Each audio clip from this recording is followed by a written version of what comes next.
Hello, everyone, and welcome to the Lords of the Night. With me, as always, is the Lord of Pain, Ranting Monkey. Hello. And the Lord of Pennies, Satsu 2 cents. What up, now? And I'm your host, Scribe, the Lord of Punishment. Hello, everyone.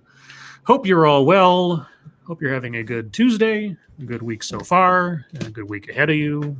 Those of you that have Friday and or Thursday off. If you don't, well, I hope you have a good week regardless. And early Merry Christmas tidings. Satsu, how are you doing? Pretty good.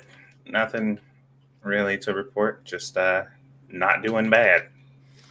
Okay. Monkey, how are you doing? I'm okay, thanks. How you doing? I guess I'm all right. And so we are all right. That's right. And that is all right. It's all right with you. It's all right with me.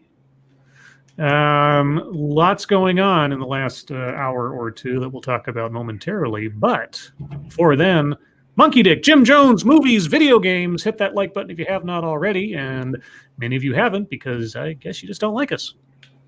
I guess that's just it. I'll just take, that's the message I'll take from that. And please share our stuff. Share it far, wide, sideways, vertically, diagonally, interdimensionally. Said it before, we'll say it again. YouTube doesn't do a lot of work to tell people about content creators that aren't corporate backed or otherwise. So if there's somebody out there that makes stuff that you like to see, let other people know that you like it, because that helps out a lot. You guys are our best algorithm. Anything else to mention before we get into the exciting schmooze of the evening? Nothing that comes to mind. Me want honeycomb? I never liked that particular mascot. Me neither. But the cereal is pretty good. I like Sugar Bear. He was a pimp. He was. I ever tell you my idea of having like a noir movie where all the characters played by the cereal mascots, like Toucan Sam is a crime boss, and Lucky from Lucky Charms is the Irish mobster and everything. I do remember that. Yeah, I always thought that'd be a great thing. But and Tony the Tiger would be like the hard-boiled sort of bogey detective kind of thing. But anyway, I remembered it because I strongly agree. Yes, I don't have the skills or the ability to do such a thing, but if anybody out there decides to, by all means, go for it. All right. Well, with that completely unrelated thing aside, let's talk about Trump calls on Congress to amend COVID relief bill. This happened just within the last hour or two, I guess. U.S. President Donald Trump signaled he will not sign the coronavirus relief bill passed by Congress unless it amends the massive spending legislation. Quote, send me a suitable bill or else the next administration will have to deliver a COVID relief package, and maybe that administration will be me, and we will get it done, unquote, he said in a video released on Twitter. Okay. The extraordinary message came after Trump largely left negotiations over the measure to lawmakers and his Treasury Secretary, Steven Mnuchin. It leaves the future of the $900 billion stimulus package and its accompanying government funding measure in question. Trump did not explicitly threaten to veto the bill, but said he was dissatisfied with its final state. The statement was filmed by the White House and was not open to the media. Reporters did not have a chance to ask the president questions. It's unclear when the message was recorded. Quote, I'm asking Congress to amend this bill and increase the ridiculously low $600 to $2,000 or $4,000 per couple, Trump said. Quote, I'm also asking Congress to immediately get rid of the wasteful and unnecessary items in this legislation or to send me a suitable bill, unquote. The president has said in the past he would sign the bill, and earlier Tuesday, the White House publicly defended the proposal, but many of his allies have spoken out against the agreement passed by Congress. Okay, so I was talking to Satsu before the stream started. Mm-hmm. This is my theory. I think that the story about him backing down to his aides over the $2,000 threat earlier this week, or I guess late last week, got to him. And this is him attempting to save face without actually threatening to do anything. Because one of the problems of this bill having been pushed back to this point is that there's a lot of things in there that if this isn't passed, several things will expire the day after Christmas that are helping people. And I don't think Trump has the leverage to, even though the message is a positive one for a lot of people, it seems like lip service to me, but I don't know. That's just my interpretation. What do you guys think? Fuck, I don't know. I don't take all those stories about, unnamed sources all that particular anyway, and Trump has been pretty strong on the 2000, and like they said, it was mostly left up to Congress to negotiate the bill. So I don't know. I don't know if that made him do an about face, being embarrassed, or if this is his last hurrah to look good for the people because it's universally hated what they did. Mm-hmm. I can't tell you what the man's thinking.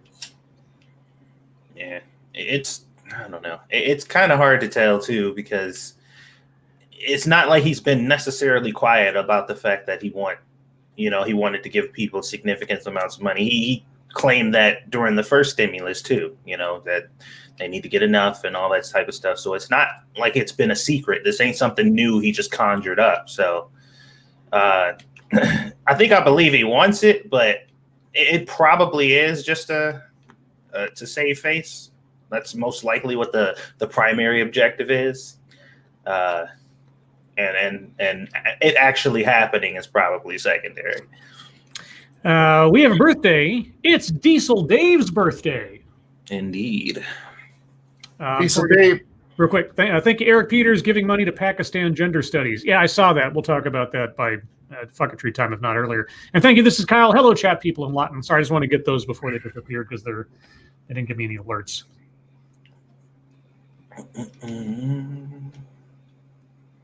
Monkey.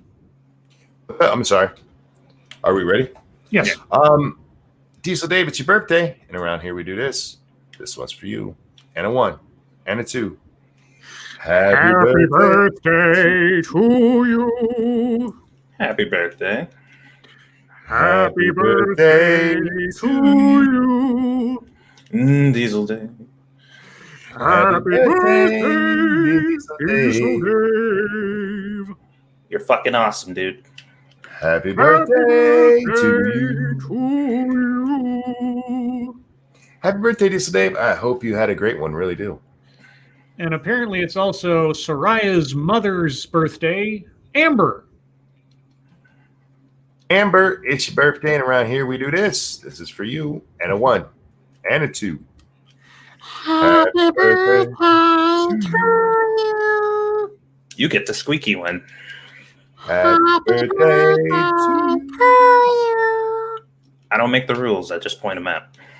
Happy birthday, dear Amber. I hope you enjoy it anyway. Happy birthday to you. you. Happy birthday. Happy birthday, Amber. I hope you had a really good one. All righty. Well, with all of that musical accoutrement out of the way, on to other Trump stuff, because why not? Trump announces wave of pardons, including Papadopoulos and former lawmakers Hunter and Collins. I don't even know who those are off the top of my head. President Donald Trump on Tuesday announced a wave of lame duck pardons, including 2 for men who pleaded guilty in Robert Mueller's investigation, as well as ones for Republican allies who once served in Congress and military contractors involved in a deadly shooting of Iraqi civilians. Yay. The pardons of former campaign aide George Papadopoulos, former U.S. Congressman Duncan Hunter and Chris Collins, and the 4 Blackwater guards involved in the Iraq massacre kick off what is expected to be a flurry of pardons and commutations in the coming weeks as Trump concludes his term. Also included in the batch announced on Tuesday are Alex van der Zwaan, the Dutch lawyer who was sentenced to 30 days in jail after pleading guilty to lying to Mueller investigators, 2 Border Patrol agents convicted in 2006 of shooting and wounding an unarmed, undocumented immigrant and then covering it up, and several people convicted of nonviolent drug crimes serving lengthy sentences. That all sounds just wonderful. The pardons came at the recommendation of Trump allies in Congress and, in some cases, the conservative media. Many of the nonviolent drug offenders were recommended for clemency by Alice Johnson, the former federal inmate whose sentence Trump commuted at the urging of Kim Kardashian West. The announcement Tuesday also included commuting the remaining prison term of former Representative Steve Stockman, a Texas Republican who was convicted by a jury in Texas of almost 24 felonies, including fraud and money laundering. Great. In the release, the White House cited Stockman's age, 64, and said he, quote, has underlying pre-existing health conditions that place his health at greater risk during the COVID epidemic, and he has already contracted COVID while in prison, unquote. So he had served 2 years of his 10-year sentence for what prosecutors called a white-collar crime spree. Others included in the clemency batch on Tuesday were pardons for Alfonso Costa, a dentist who pleaded guilty to healthcare fraud, Alfred Lee Crum, who pleaded guilty in 1952 to illegally distilling moonshine. Okay, Weldon Angelos, who was sentenced to 55 years in prison for selling marijuana and carrying a handgun. Philip Lyman, a county commissioner in Utah, who was sentenced to 10 days in jail related to his protest of ATV restrictions on federal land. And Otis Gordon, who was convicted of possession with intent to distribute. Philip Esformis, if I'm saying that correctly, a Florida nursing home mogul convicted of paying bribes in a Medicare fraud case, also had some of his sentence commuted by Trump. Trump also reduced the sentences of 3 women, Crystal Munoz, Tyneese Nicole Hall, and Judith Negron, convicted of drug crimes at the recommendation of Johnson, who has worked on behalf of other inmates after the president commuted her own sentence. Trump later granted Johnson a full pardon at this year's Republican National Convention. Some of those sound great. Mm-hmm. I read up on like the ones that the Mueller investigation had got. Yeah. And like one of them was the first person to go to jail in the Mueller investigation. And the guy had gone to jail for lying about something that happened in 2012. Yeah, that seemed to be the pattern with the Mueller investigation. We found out you did something 17 years ago. So, yeah, this happens at the end of all presidencies where they do some ridiculous sounding pardons. Yeah. The ATV protest guy, like, okay. Yeah, that one's particularly weird. Okay. Well, it doesn't cost the president anything to do it, really, so whatever, I guess. Let's see. In other governmental news, not in America, Israel's government collapses, not with a bang, but a whimper, triggering the 4th election in 2 years. The Israeli government collapsed on Tuesday at midnight local time after the country's parliament failed to meet a deadline for passage of the 2020 and 2021 budgets. Israel will now head to its 4th elections in 2 years, probably on March 23rd next year. Prime Minister Benjamin Netanyahu and his erstwhile coalition partner, blue and white leader Benny Gantz, sought to blame one another for the collapse of the 7-month-old government. Quote, blue and white withdrew from their agreements to modify the original coalition agreement and dragged us to unnecessary elections during the corona crisis, said Netanyahu, who on Saturday evening became the first Israeli to receive the COVID-19 vaccine. Well, isn't that special? Of all the people in Israel, Netanyahu gets the first dose. Okay. Well, of course. Quote, we do not want an election and we voted against it. You voted against having it, but we are not afraid of elections because we will win, unquote. Yeah, and maybe if you do win, maybe you last 8 months next time? Gantz, referencing the corruption charges facing Netanyahu, said, quote, I regret that the prime minister is preoccupied with his trial and not the public interest and is prepared to drag the entire country into a period of uncertainty instead of ensuring economic stability and a rehabilitation of the economy, unquote. After 3 inconclusive elections and with the first wave of the coronavirus pandemic underway, Gantz agreed to join Netanyahu in April in what was described as a, quote, emergency coalition government, even though he campaigned on a platform that ruled out sitting with the prime minister while he faced corruption charges. Under the deal, the prime minister would have been rotated between the 2 party leaders. Netanyahu would serve first and then give way to Gantz after 18 months. The only loophole in the complicated deal was if lawmakers failed to agree to a budget before Tuesday's midnight deadline, a failure that has now come to pass. The fate of the government had appeared sealed after the Knesset, I don't know how to pronounce that, Knesset, failed in the early hours of Tuesday to pass a bill at first reading that would have extended the deadline for reaching a budget agreement.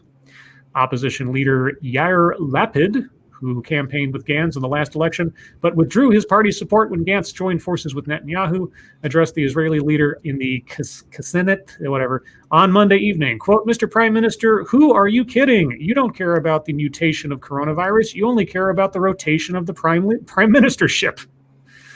Opinion polls suggest Netanyahu's Likud party is again on track to win the most Knesset seats in the next election. With blue and white hemorrhaging support, his biggest rivals would appear to come from other right-wing parties, which have been gaining ground on Israel's longest-serving leader.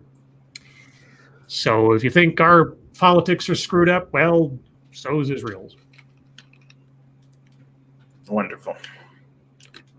And how much money did we just almost approve to send them again? A lot. Yeah, to a prime minister under corruption charges. Let's see. What else is going on? I pulled this one on behalf of Monkey, just because of his work history. Walmart contributed to the prescription opioid crisis for years, breaking the law, the Justice Department alleges.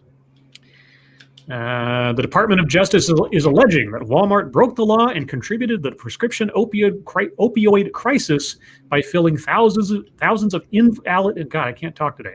I'm sorry. Try that again. By filling thousands of invalid prescriptions and failing to report suspicious orders of opioids, according to the department's statement. The Justice Department said the civil penalties it is seeking could total billions of dollars and injunctive relief. The department's complaint, which was filed in U.S. District Court for the District of Delaware Tuesday, alleges a multi-year investigation found Walmart had violated the Controlled Substances Act in multiple ways, both as an operator of its pharmacies and of its wholesale drug distribution centers.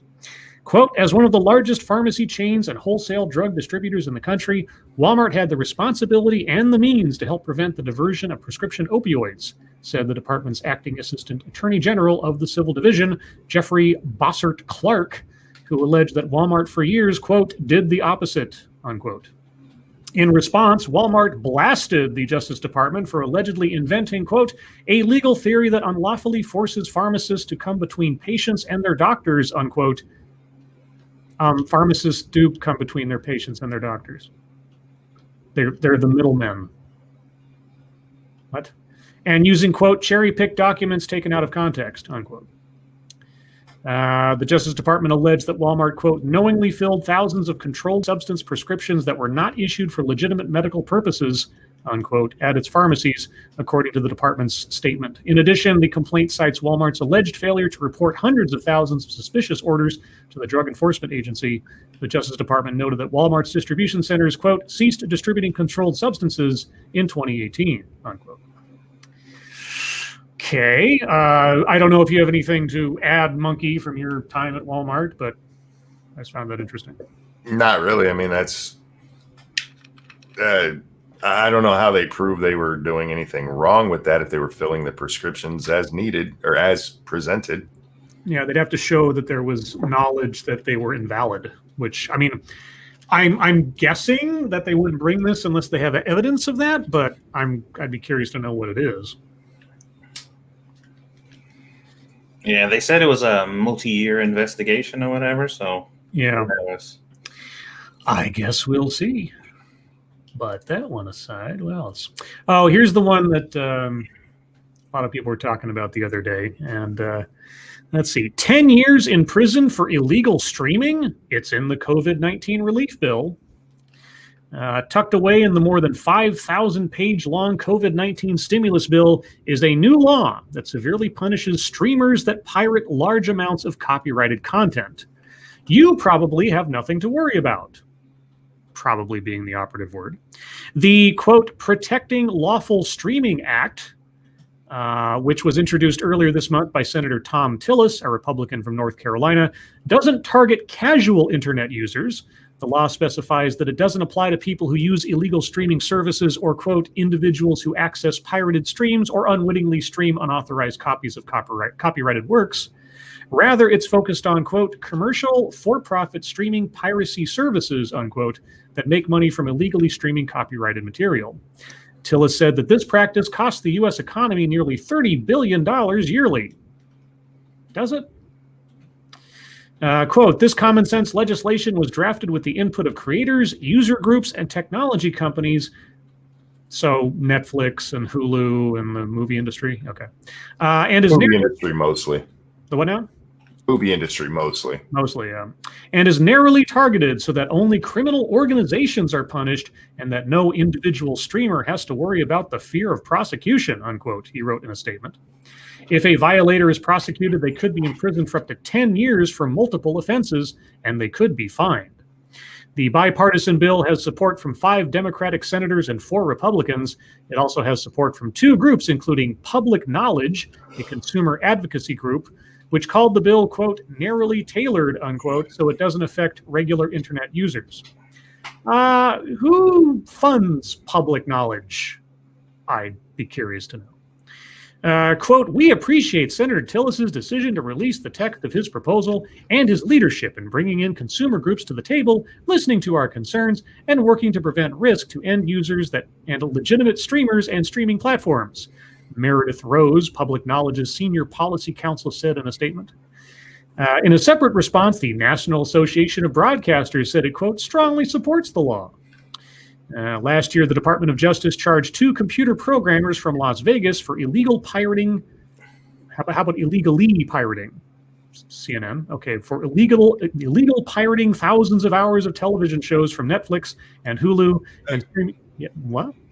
I'm just curious. Is there legal pirating? I don't know. I'm sorry, that just struck me as odd. Illegal pirating. I mean, I suppose if you have a writ from the magistrate that you can, if you're basically like what's the word I'm looking at? Privateer. Yes. Yeah. I mean, I suppose if the king or the queen decides to give you a pass to pirate anyone other than their own country's ships, then yeah, there's legal pirating. Yeah. But anyway, I'm sorry, I didn't mean to get off track there. That struck me funny. That's all right. For illegal pirating thousands of hours of television shows and streaming them on websites called I Stream It All and Jetflix. One man admitted to earning more than $1 million from his piracy operations. Damn. The Protecting Lawful Streaming Act could become a law as soon as this week, when President Donald Trump is expected to sign the stimulus legislation. How'd that go? It hasn't happened yet. But there is one thing in the stimulus bill that I was very, very happy to hear. Of all the things, $40 million is going to the Kennedy Center. I'm so glad that the Kennedy Center is being taken care of. Oh, thank God. Yeah, I know. How much did they get the last time? 180 million or something? Yeah. Well, I mean, it's only at 40 million this time, but they need to keep the lights on over at the Kennedy Center.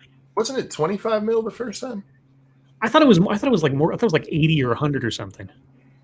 No, I swear. I think it was only like 25 million. Maybe it was more, but yeah. Oh well. They then got rid of all their people. So what the fuck do they need money for? Yeah. Last I heard, it was $40 million to the Kennedy Center. So, yay. As for this pirating thing, there's a lot of people who freaked out. Streaming. Oh my God, I'm gonna get in trouble if I use a song. You're not. This is specifically meant for things like Pirate Bay, or the 2 streaming services they mentioned there. This is for people who are, blatantly violating copyright law. They're just putting a bigger penalty on it. Yeah. So is this linked to the Pornhub thing we read before? I would imagine it is, right? Well, no, the Pornhub thing had to do with the MasterCard and Visa not wanting to do business with them anymore because of the unauthorized content. I don't know if this is in response. It'd be interesting if they tried to go after porn. I mean, that'd be an interesting case. I wonder how they do. Yeah, well, I mean, if they're linked up enough, then they could be liable, I guess. So maybe they're just like, hey, get your shit together. Let's see. And lastly, just because we did a lot of Trump stuff, let's talk about Biden for a second. Or maybe more than a second. Joe Biden, you ever heard of him before? Once or twice. Yeah. Biden faces uncertain outlook for quick confirmation of cabinet nominees as some Republicans urge caution. Thank you, Chicago Mike. That's very generous of you. Merry Christmas, Scribe. Merry Christmas, Mike. Thank you so much. Appreciate it. It's very nice of you. Hope you and everyone in Chicago as well, even though I don't think you're actually in Chicago anymore, but you're from Chicago. But either way. Yes, and we'll be, just for programming note, we will be doing a show on Christmas night on this channel. I actually was just thinking about it before the stream. I was like, oh, I need to make a Christmas-themed thumbnail, or maybe recycle one from last year that's still pretty good. But yeah, so just as a note for that. President-elect Joe Biden has been moving swiftly to fill out much of his cabinet. Whether the Senate will do the same is another question.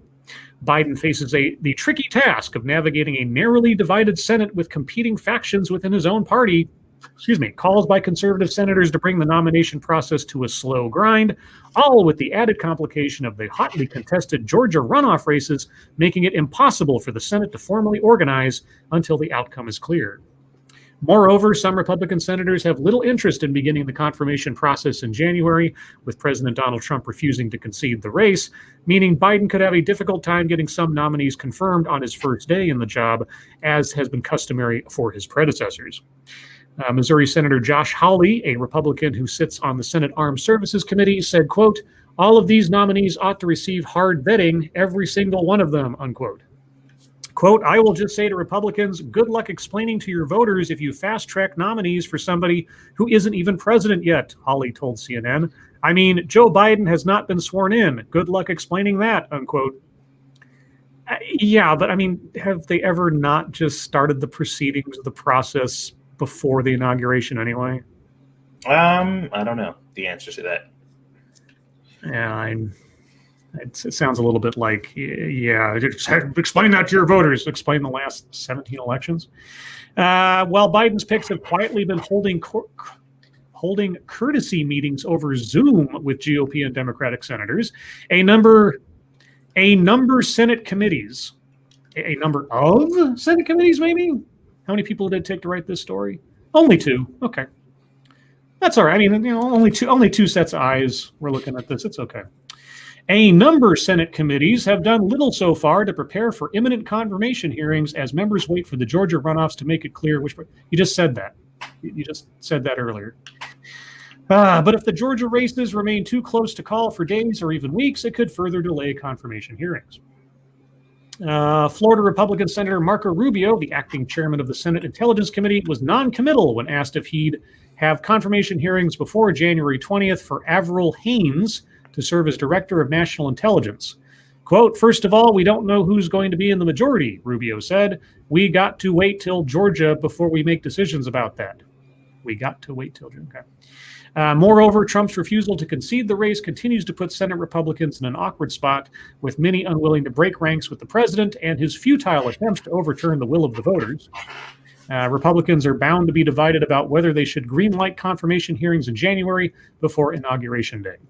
Asked if he'd be willing to see nominees confirmed by January 20th, Wisconsin Republican Senator Ron Johnson said, quote, "If they've got controversial appointees, they're going to have a problem with it. I'm only going to be interested in holding people up that have some real controversial..." I'm only going to be interested in holding people up that have some real controversial views that maybe we should be waiting to confirm, unquote. That was an awkward construction there, but okay. Senate Majority Leader Mitch McConnell and his leadership team have indicated a Republican-led Senate would indeed schedule floor votes for Biden's nominees, but how fast they move is another question altogether. Senate Majority Whip John Thune said Monday that, quote, "There would be an attempt," unquote, on some of the national security appointments, quote, "to move those quickly to make sure there's no lapse there," unquote. But asked if they'd be confirmed by the inauguration, Thune was less clear. Quote, "That will depend on the will of our conference and individual committee leadership and kind of the nominees that they send up," unquote. Okay. Thank you, Officer Buck. Hello, Susan, and chat. Hello, Officer Buck. Yes, there's some people who weren't quite sure about tonight's theme. This is from the movie Snatch from 2000, I think it was. Little Guy Ritchie crime flick. Markedly better than Lock, Stock, and Two Smoking Barrels, although Lock, Stock, and Two Smoking Barrels is still pretty good. So if you haven't seen it, it's pretty good. Any thoughts on Biden's confirmations, guys? I think it was, who was it, Rubio they're talking. He's got it right. It doesn't matter. You're going to have to wait and see who gets the Senate before any of this becomes an issue. So if the Democrats win the 2 Georgia seats, they'll all be confirmed with no issue. If they lose one of them, then Biden's in for a fight for getting people in there, which I prefer them to actually have a fight so we see who these people are beforehand. Yeah. All things considered, I'd rather have a little bit of a adversarial system going on, but Georgia will tell us. Yeah. So I mean, it is a weird time because we've never had this kind of, at least in my lifetime, never had this kind of a wait for it. Yeah. Typically at this time, you'd be already seeing this kind of stuff. But I kind of hope that the Republicans win just for that now, but it's all, most of them get passed anyway. It's political show. Yeah, it's rarely the case that anybody gets, completely nulled out. I mean, like you said, there's always that one sacrificial lamb kind of thing. But on the other hand, with the way they treated a lot of Trump's people, yeah, that's true too. It'll be interesting to see what does happen if the Republicans maintain majority and these guys come before them, because they've got some scores to settle. And unfortunately, that's become what the Senate is these days, is settling scores. I haven't been paying specific attention, but Monkey, maybe you have. Do we have any even notion, reading the tea leaves, what Georgia's going to turn out to be? Last I saw, it looked like the Democrats were both going to win. There's a chance that Loeffler, however you say her name, might keep her seat because she is an incumbent. But yeah, it wasn't looking real good for the Republicans last I saw, but that's been a week or two. So now the Democrats have to win both to gain control, or just one? They need both. They need both, and that gives it a 50-50 split, which gives Kamala the tiebreaker vote anytime necessary. Okay. All righty. Well, then, with that, we're going to move on to the wonderful world of MSS News. So, everyone, if you have news stories you'd like us to read on the air, please send them to us via Twitter using the hashtag MSS News. Can't promise to get to them all, because invariably one of them will tick us off so much we'll go on for it for about an hour. And that'll probably be Frosted Glass's fault. Most likely. Most likely. Well, let's start off with this one. This one comes from Chicago Mike. He of the Merry Christmas. Wisconsin judge who ruled against Trump gets extra police protection after threats. Uh-oh. No, don't play that video in my ears. Stop it. A conservative judge in Wisconsin Supreme Court, who was criticized by President Donald Trump for rejecting his election fraud claims, has said he is getting extra police protection due to concerns over his safety. Justice Brian Hagedorn, I don't know how to say that, has written the majority opinion in decisions against Trump in cases over the last few weeks and dismissed the latest attempt. The Trump campaign spent $3 million for a recount in the state's most populous and Democratic-leaning areas, Milwaukee and Dane counties, after Biden beat the incumbent by about 21,000 votes. Trump had sought to invalidate around 221,000 votes in those counties in a lawsuit that claims some absentee ballots were obtained without proper paperwork being filled out. Trump's team also accused election officials of adding witness information to the certification of absentee ballots. Trump took to Twitter to claim that it was his backing that got him the Wisconsin Supreme Court post in the first place. Got him being the judge, I guess. Quote, 2 years ago, the great people of Wisconsin asked me to endorse a man named Brian Hagedorn for state Supreme Court justice when he was getting destroyed in the polls against a tough Democrat candidate who had no chance of losing. After my endorsement, he easily won, Trump tweeted. However, Milwaukee Journal Sentinel, how about the Milwaukee Journal Sentinel? Okay. Reported that Trump had only congratulated Hagedorn after the win and had not endorsed him before he was elected to the state's highest court. Trump took exception to Hagedorn's latest ruling, tweeting, "Wow, he just voted against me in a big court decision on voter fraud, of which there was much. despite many pages of dissent from 3 highly respected judges.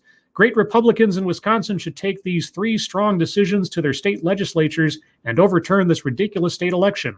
We won in a landslide, unquote. Hagedorn said that since the most recent ruling in which he sided with liberal judges to reach a 4-3 majority, security around him and his colleagues has been beefed up. Why? Quote, I've definitely had some extra police protection, Hagedorn told WISN 12 News.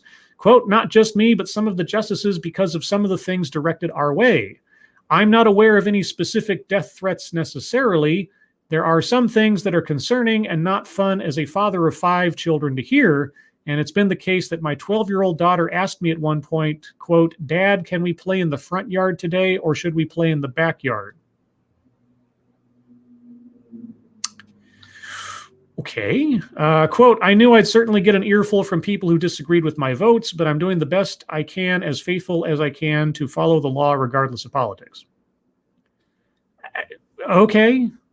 I mean, your dime if you want to have police protection, but I'd be interesting to know. Nothing has happened. Yeah, nothing's happened. There's not even threats. There's not even threats, but your 12-year-old daughter asked which part of the house to play in. Okay. I find it hard to believe that there's any judges out there who haven't received anything like this before. Yeah, there's a lot of, anyone who's dissatisfied with the outcome of their case. Threats against judges and public officials that decide people's fates and things. It doesn't make it right, but those things are not uncommon. So, but looking like a victim is extremely good to do in I guess 2020. So, it probably did happen. I'm not going to outwardly dismiss it, but come on. I will. He specifically said there'd been no threats that he's aware of. Yeah. Oh, yeah. He did say that. All right. This comes from Jedi Ghost Bear, who instructs me to Scribe. For brevity's sake, I recommend skipping to the conclusions after the intro. Okay. This comes from the NevadaIndependent.com. All right. Opinion. Trump supporters asked me to look into voter fraud in Nevada. What I found debunked what they were alleging. Okay. Regardless of your political party, can I ask you to dig into some data with me with an open and scientific mindset, setting aside who won and who lost? There is a bigger issue at hand than just this election, whether we will ever trust the legitimacy of a vote that our side, whichever it is, loses. To draw from Ronald Reagan's Shining City on a Hill parable, I suggest we consider America that bright city on a hill. That's exactly what Ronald Reagan was calling the Shining City on the Hill. The eyes of all people are upon us as we demonstrate what it means to be a democracy.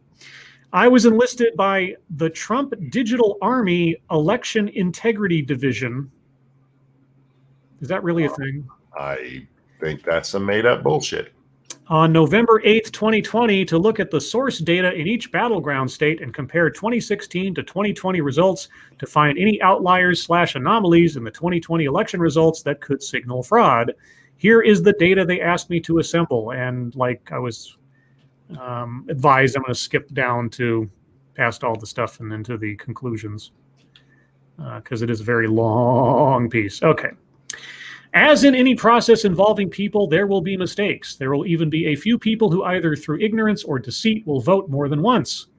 But I found nothing in the data that shows the election was rigged. If anything, there are a few small factors that tilt slightly in favor of Republicans, yet overall trust in elections has plummeted among Republicans. According to Morning Consult poll prior to the election, 66% of GOP voters said they had at least some trust in the U.S. election system. In the latest poll, December 15th, that number dropped to 33%. Democratic trust, meanwhile, jumped from 63% to 83%. I can't imagine why. Right. While I can't argue that the system isn't transparent, I've performed all this analysis and interviews based on publicly available data and public access. I do think the system lacks visibility. The difference between visibility and transparency is the degree to which the ordinary voter is provided visual, proactive updates in a manner that is easy to digest. Frankly, as an ordinary consumer, I get better tracking and visibility in monitoring a delivery from Amazon than I do from something significantly more important, my vote. It is only because I applied my analytic training and put in many hours of work that I could rule out widespread fraud and increase my own trust in our election process. Perhaps it shouldn't be so time-consuming or difficult for voters to see the data which addresses doubt about voter fraud. Increasing visibility and faith in our democratic system of electing our representatives is in everyone's best interest. It is my view that our state should make a concerted effort to better map the citizens' voting journey, including clear updates for the individual's vote, as well as a view of the overall patterns for the county, including one-tap access to videos of the voting and counting process. Goes on for a bit more, but that's the gist. So I obviously didn't read the entire thing, but he sounds relatively reasonable, I guess, I suppose. I don't know. Let's see. This one comes from Mercy of Wits. Come on. Ghost of Tsushima fans save Toral Gate on real-world Tsushima Island. Okay. Am I saying that correctly? Ghost of Tsushima? Tsushima, yeah. Tsushima, okay. Thank you, Andrew James. Merry Christmas. Thank you, Andrew. Merry Christmas to you. Merry Christmas. Monkey, do you remember the Fruity Pebbles Christmas commercial song? No. I do. It's a sad thing. That thing's got to be from like 1985 or something. Ghost of Tsushima fans are donating funds to help save a torii gate that recently collapsed because of a typhoon on the real-world island of Tsushima, Japan. Traditionally, the torii serves as a gateway to the entrance of Shinto shrines in Japan. Unfortunately, one succumbed under the pressure of a tropical storm that struck the island this past September. Gamers as a community regularly get a bad rap. It's hardly a surprise, though, considering the online community is too often rife with harassment and poor behavior due to the actions of a relative few. Yeah. This year in particular has featured numerous examples of how quickly otherwise simple discourse can get out of hand, with developers, actors, and other members of the industry receiving targeted harassment far too often. Yes, being called names, being criticized, yeah. They're probably referring to, I'm guessing, Last of Us Part 2. Every now and then, however, these online communities come together in positive ways. Every now and then? Okay. So the bad behavior is taken over the narrative by the selective few. Yes. But only every now and then do these monsters do anything good. Yes.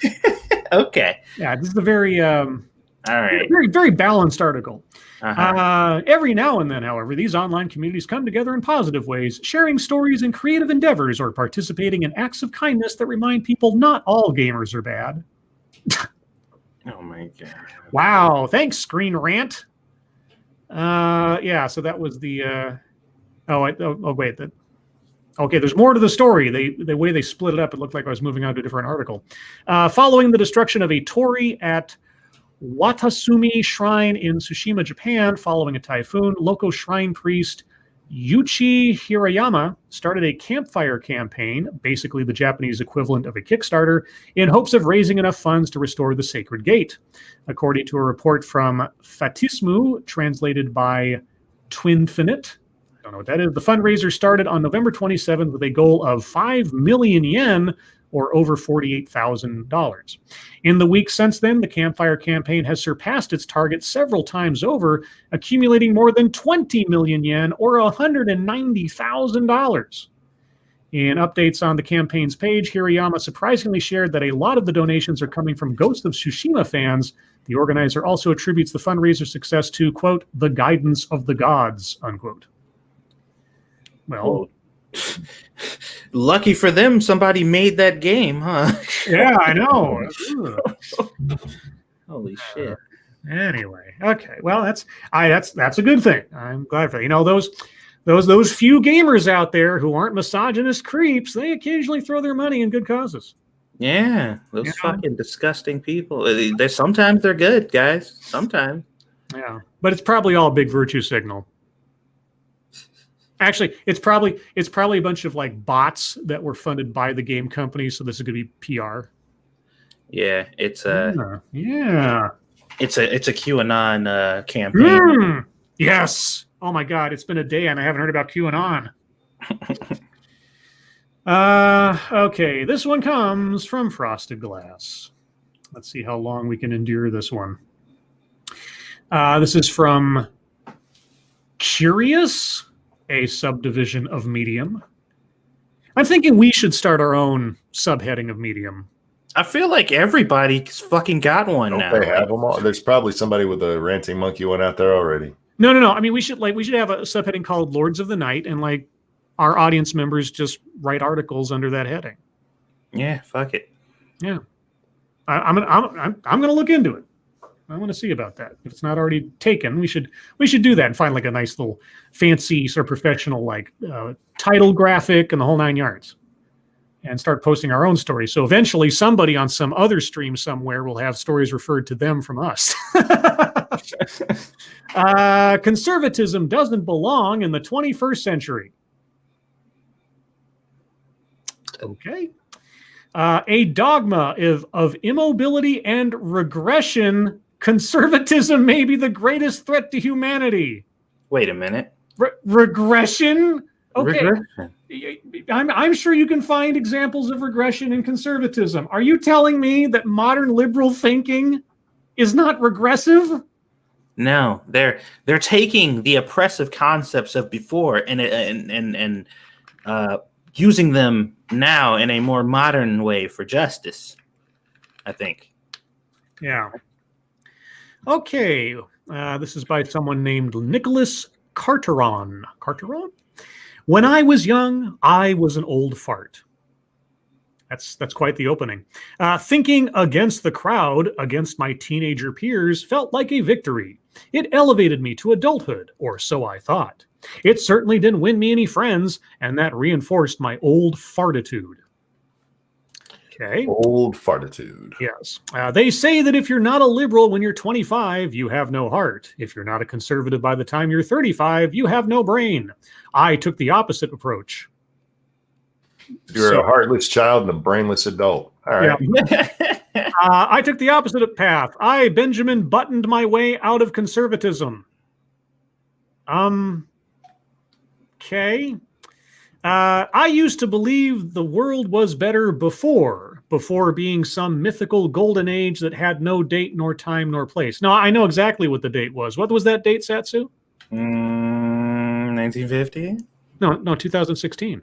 Oh, I thought we were doing the other one. Oh, I'm talking about like the history. Anyway, as long as it wasn't now, it was better. Whatever was before needed to be protected or brought back. I was never satisfied with what the present had to offer.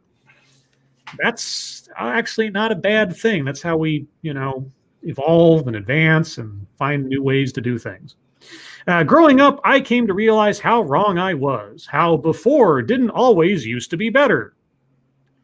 More importantly, I understood that regretting the past is not a viable political or ethical position.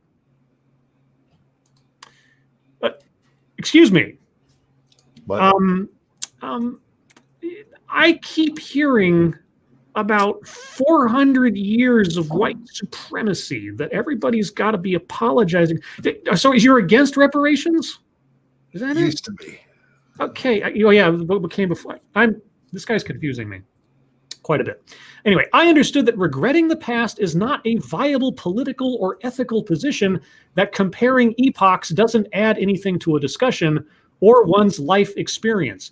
I have some modern liberals I'd like to introduce you to that I've done many a video on about comparing epochs and how that is necessary and the right thing to do. First, we can't act in the past. Okay? We're bound to our present and faced with our future. There's nothing we can do about that. All the energy we expend on trying to bring back the past is wasted thrice. Once in doing so, another in missing out on the present, and a third time in not planning our future. Okay, there is some truth to this. I'm not arguing with the sentiment here. I'm just curious as to how it is that he's attributing all of this notion to either not conservatism or specifically to liberalism, because it doesn't work either way. Second, the present we live in is the direct consequence of the cherished past we regret. Okay. It's easy to ignore causality willfully, but whatever we despise today has sprung from something we admire in yesterday. Not necessarily, but Yeah, not necessarily. it depends on what you're talking about. How can greatness yield deception? How can such a discrepancy exist if it exists at all? I also discovered existentialism, I can tell, and eventually Albert Camus. Oh, God. His absurdist view of the world gave a new meaning to my life. Faced with the absurd of the universe, its lack of empathy for our plights, we can only accept it and act in revolt. Okay. Action is at the core of his philosophy. What we do is who we are. This is the exact opposite of conservatism. I'm not a philosophy major, so maybe I'm missing something here. But this guy goes on for another 17 pages, and I don't care. So, quick question. Yeah. Do you think if all these people get what they want, everything, like the world completely morphs into the place they want it to be, you think they'll want to keep it that way? Or do you think after a couple years, they'll be like, all right, that's enough of that shit. Time for something else? Well, in a generation where no one is ever satisfied with anything, even when they do get handed exactly what they demanded, you're right. I believe that even if the majority of people like complaining about this or demanding like some kind of Marxist or socialist or communistic future or something, yeah, even if they got it, they wouldn't be happy, and they certainly wouldn't be happy if they got it, because none of us would be happy if they got it.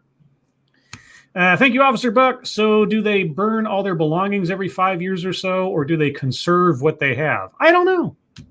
I'll read the last couple paragraphs just to see what his conclusion is. Conservatives reject the idea that we are bound together and that we as citizens owe each other and share a common destiny. Really?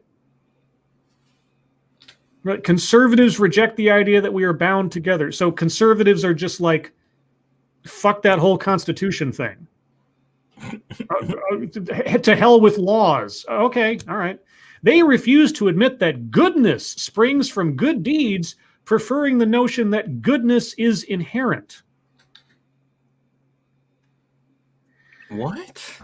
I don't know. Conservatism prevents us from tackling the challenges we face today, and these challenges are life-threatening. Consequently, conservatism is the greatest threat to humanity, capital H.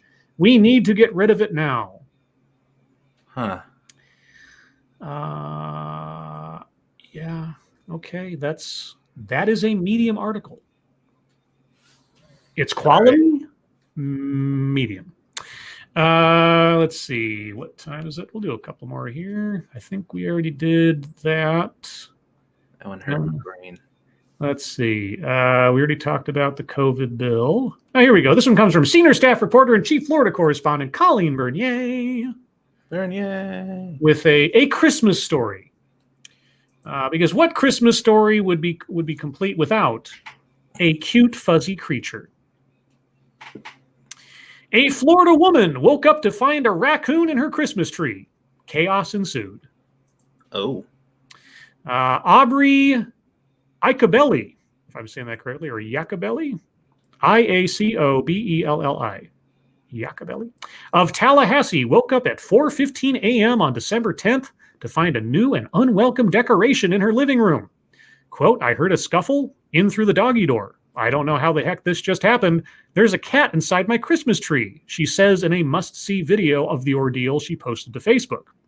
In the video, while her dog watches attentively, she attempts to coax the cat out from where it is barely visible deep inside the top of the tree.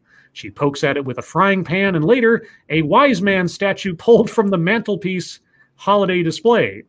At one point, Iacobelli even sprays the cat with vinegar, only it wasn't a cat, it was a raccoon.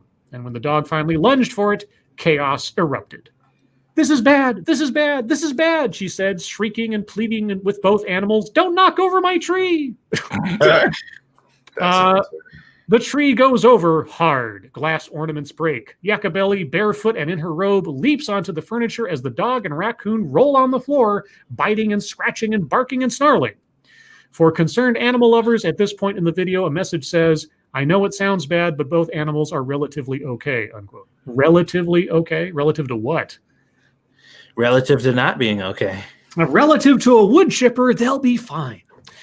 Unfortunately, the raccoon didn't take advantage of the front door that was wide open just a few feet away. Instead, it ran into the dining room and up on a table where it started eyeing the chandelier hanging above. By 5 a.m., a frazzled Yakabelli takes stock of her situation. The tree is back up, looking like it had been run over a few times. There's a small, sad pile of carefully collected, unbroken ornaments. There's a dog by the dining room table ready to go again, and there's a raccoon now completely inside the chandelier, watching them warily and swaying back and forth. She finally was able to shoo the animal outside with a broom and was ready to laugh about it when she posted the video later.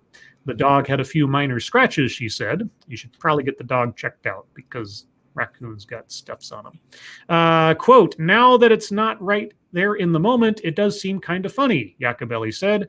Quote, it's probably going to get funnier the further away I get from it.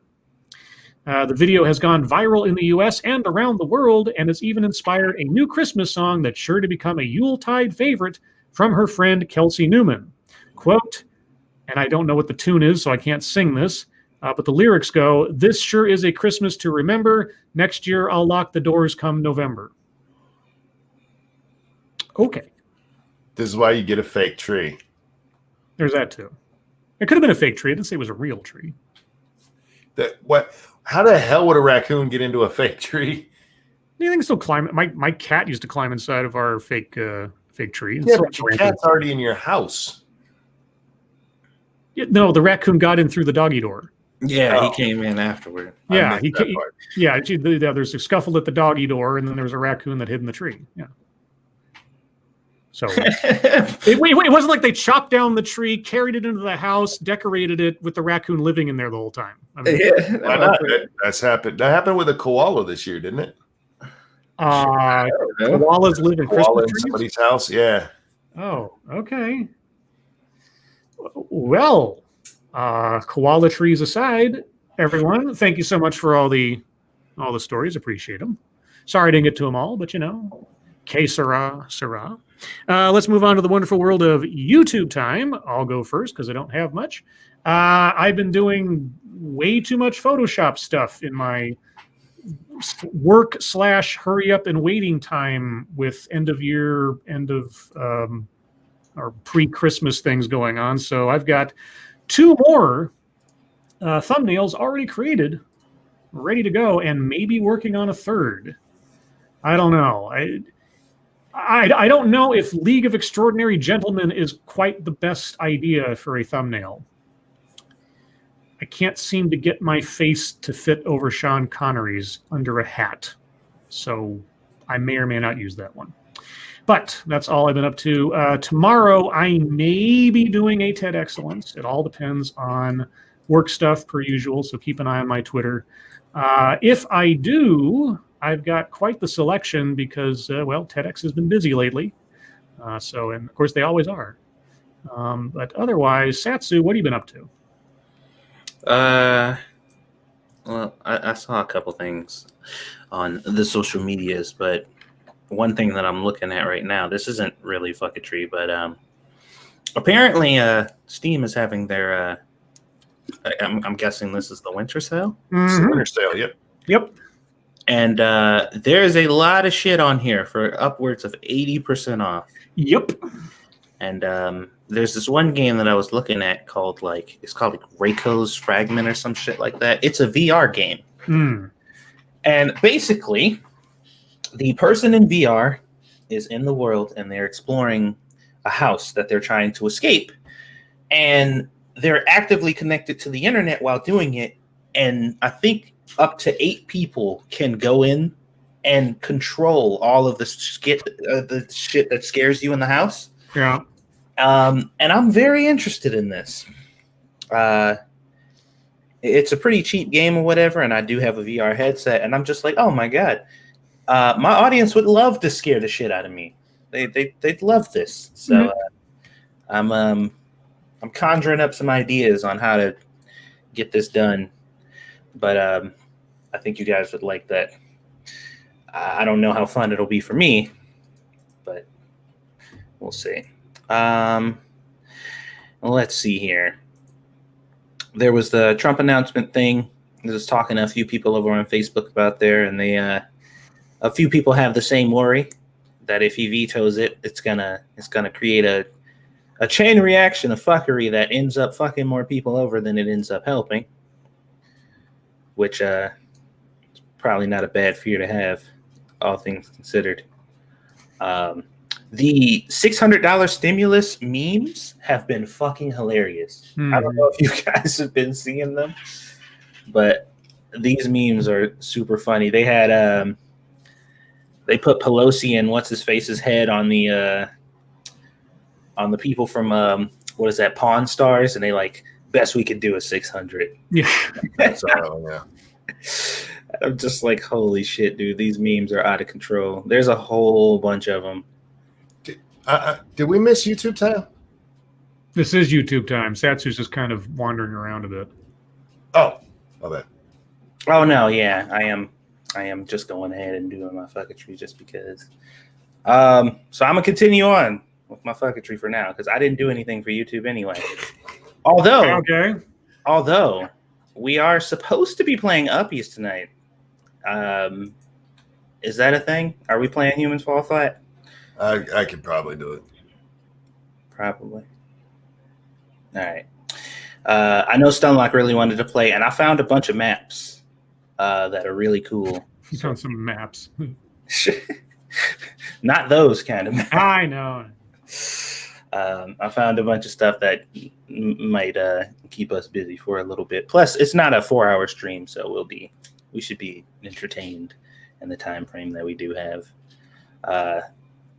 Like I said, as far as YouTube, I was working on my Christmas special stuff, and other fucketry, like I said, was just related to the stimulus stuff today. So 2 birds, 1 stone. I'm done. Okay. Monkey, what do you got?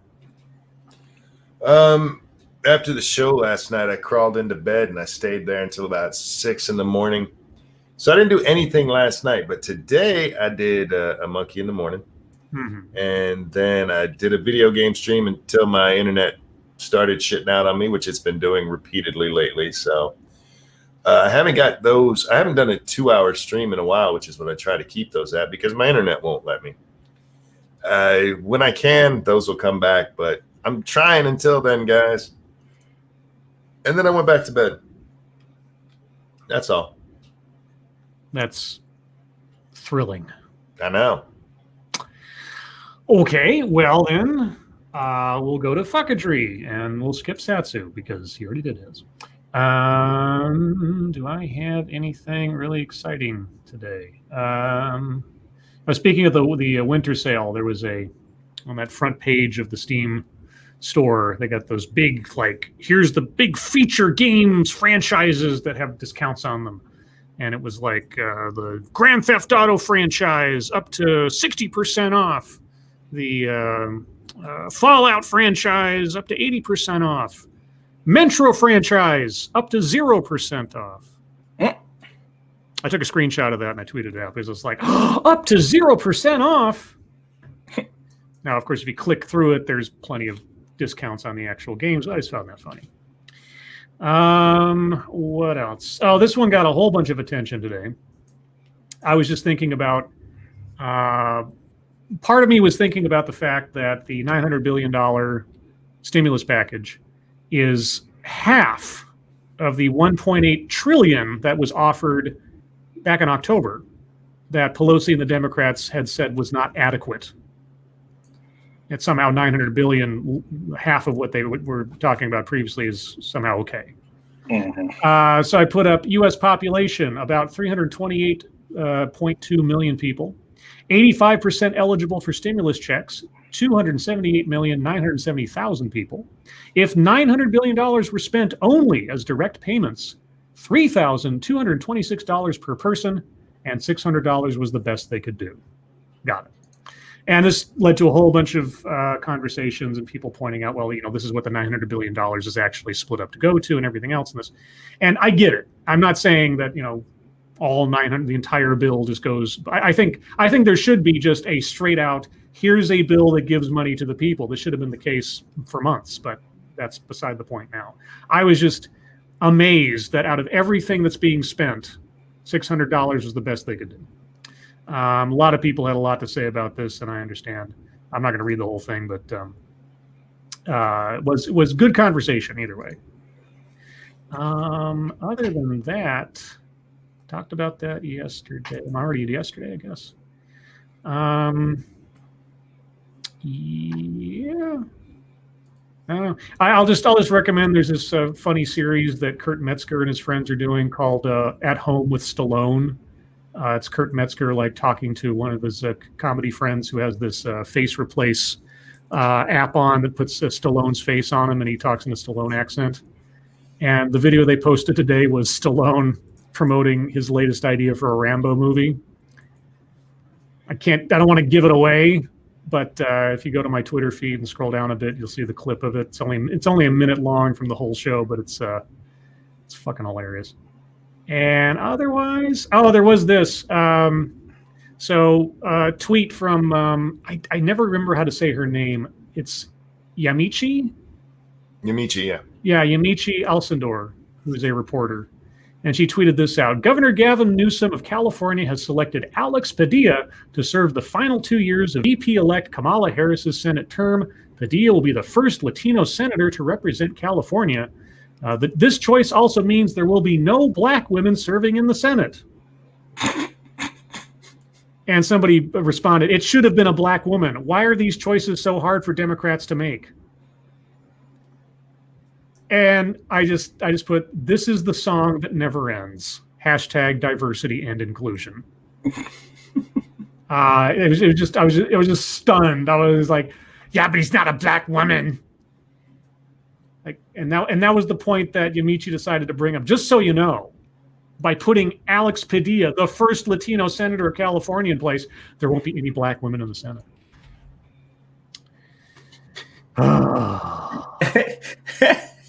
It was like a Kanye moment. Hey, I'm gonna let you finish, but yeah, no shit.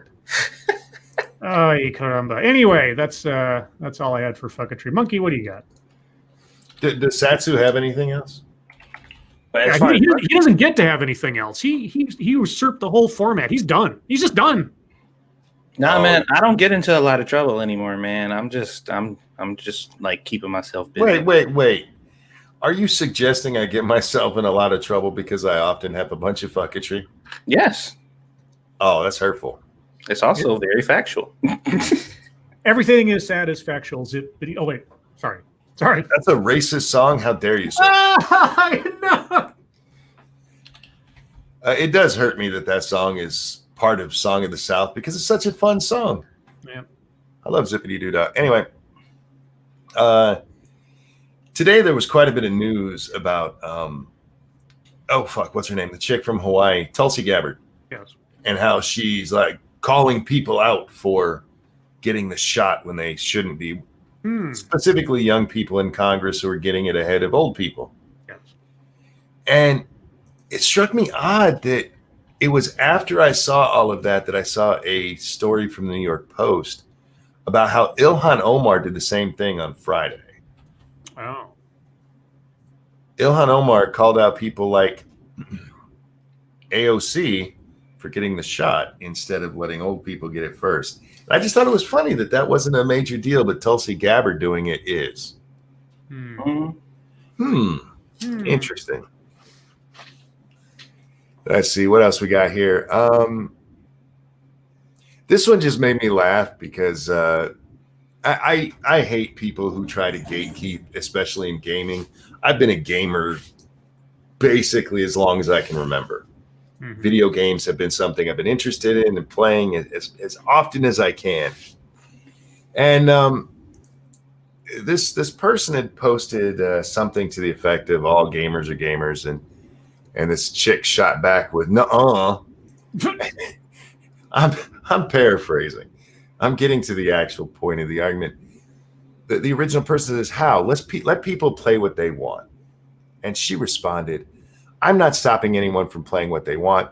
Just don't act like casual gamers and gamers are the same. Be a casual gamer, that's fine. But don't come into a well-established franchise and demand changes. Oh. And it's one of the few times I'm going to quote myself. I said, "She's not wrong. Look what happened when we had to dumb games down for console kiddies." And I said this because she's a console gamer, and we PC gamers have had a shit ton of our games pissed all over so they could make them digestible for the console crowd.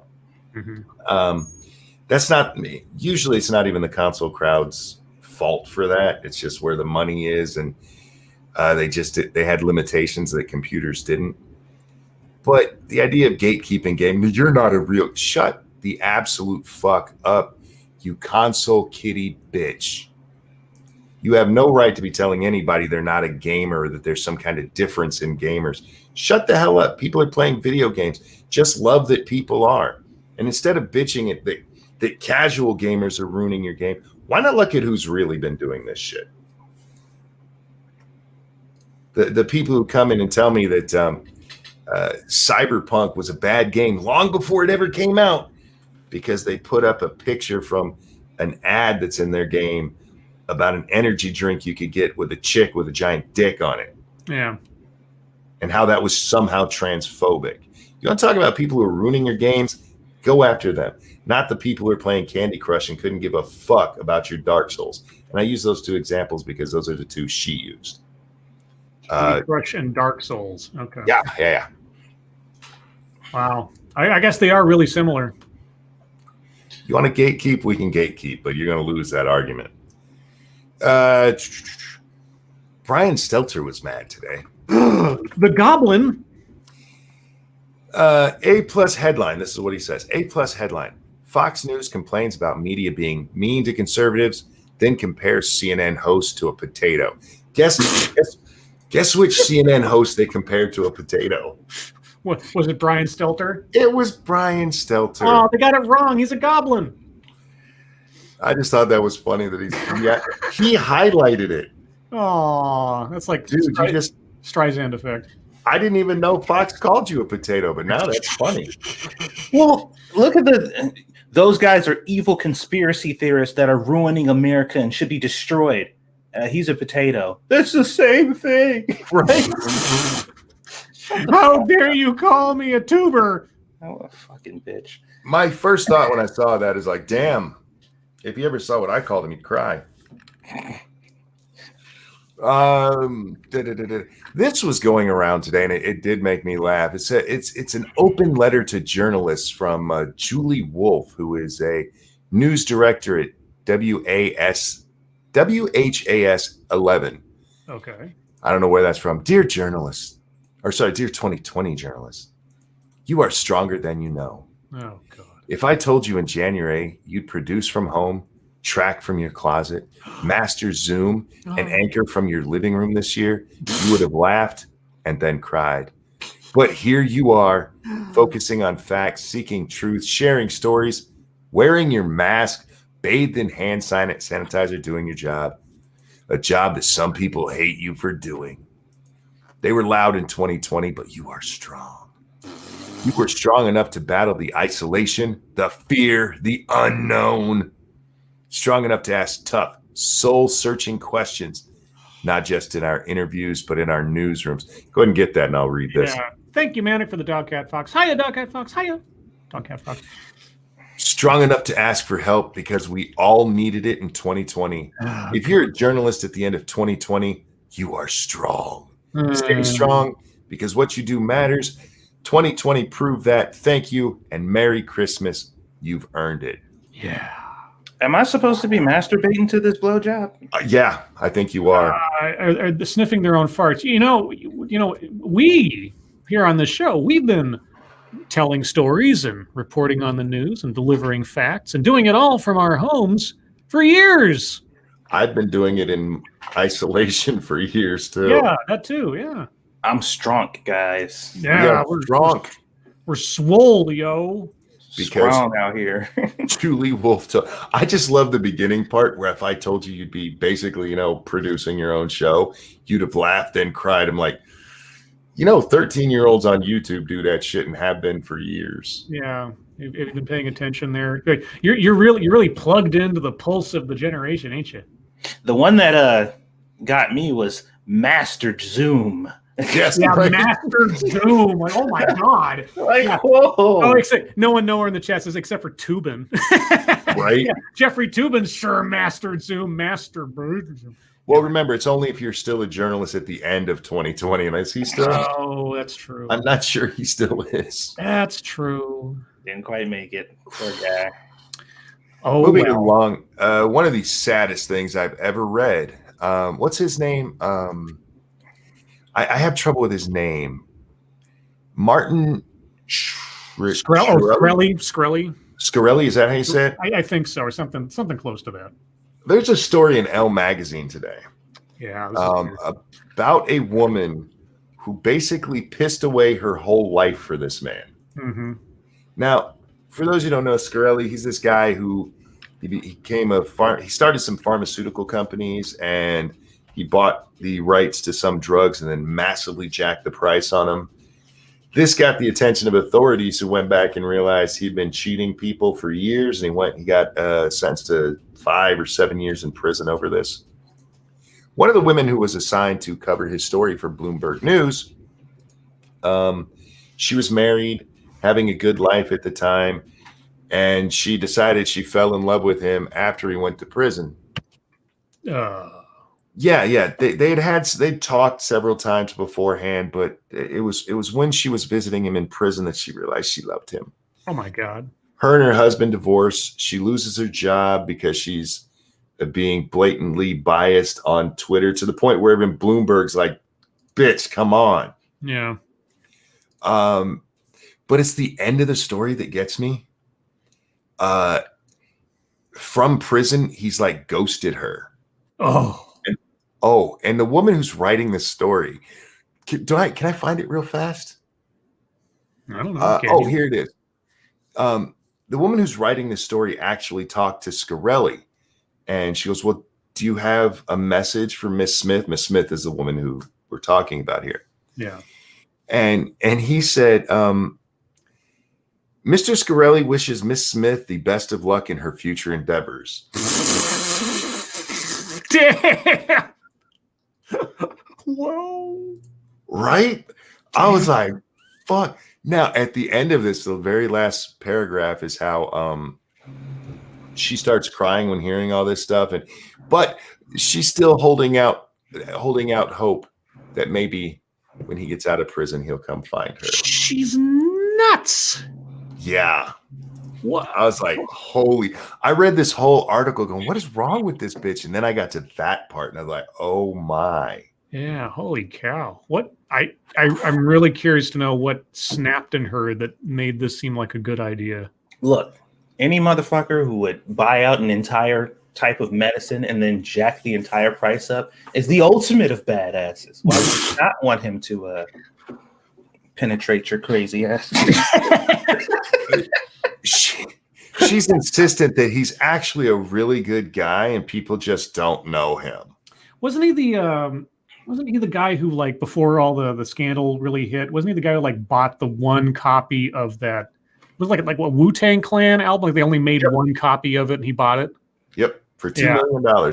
It's mentioned in the story. There's apparently a either Facebook or Twitter picture of her holding that album. Yep.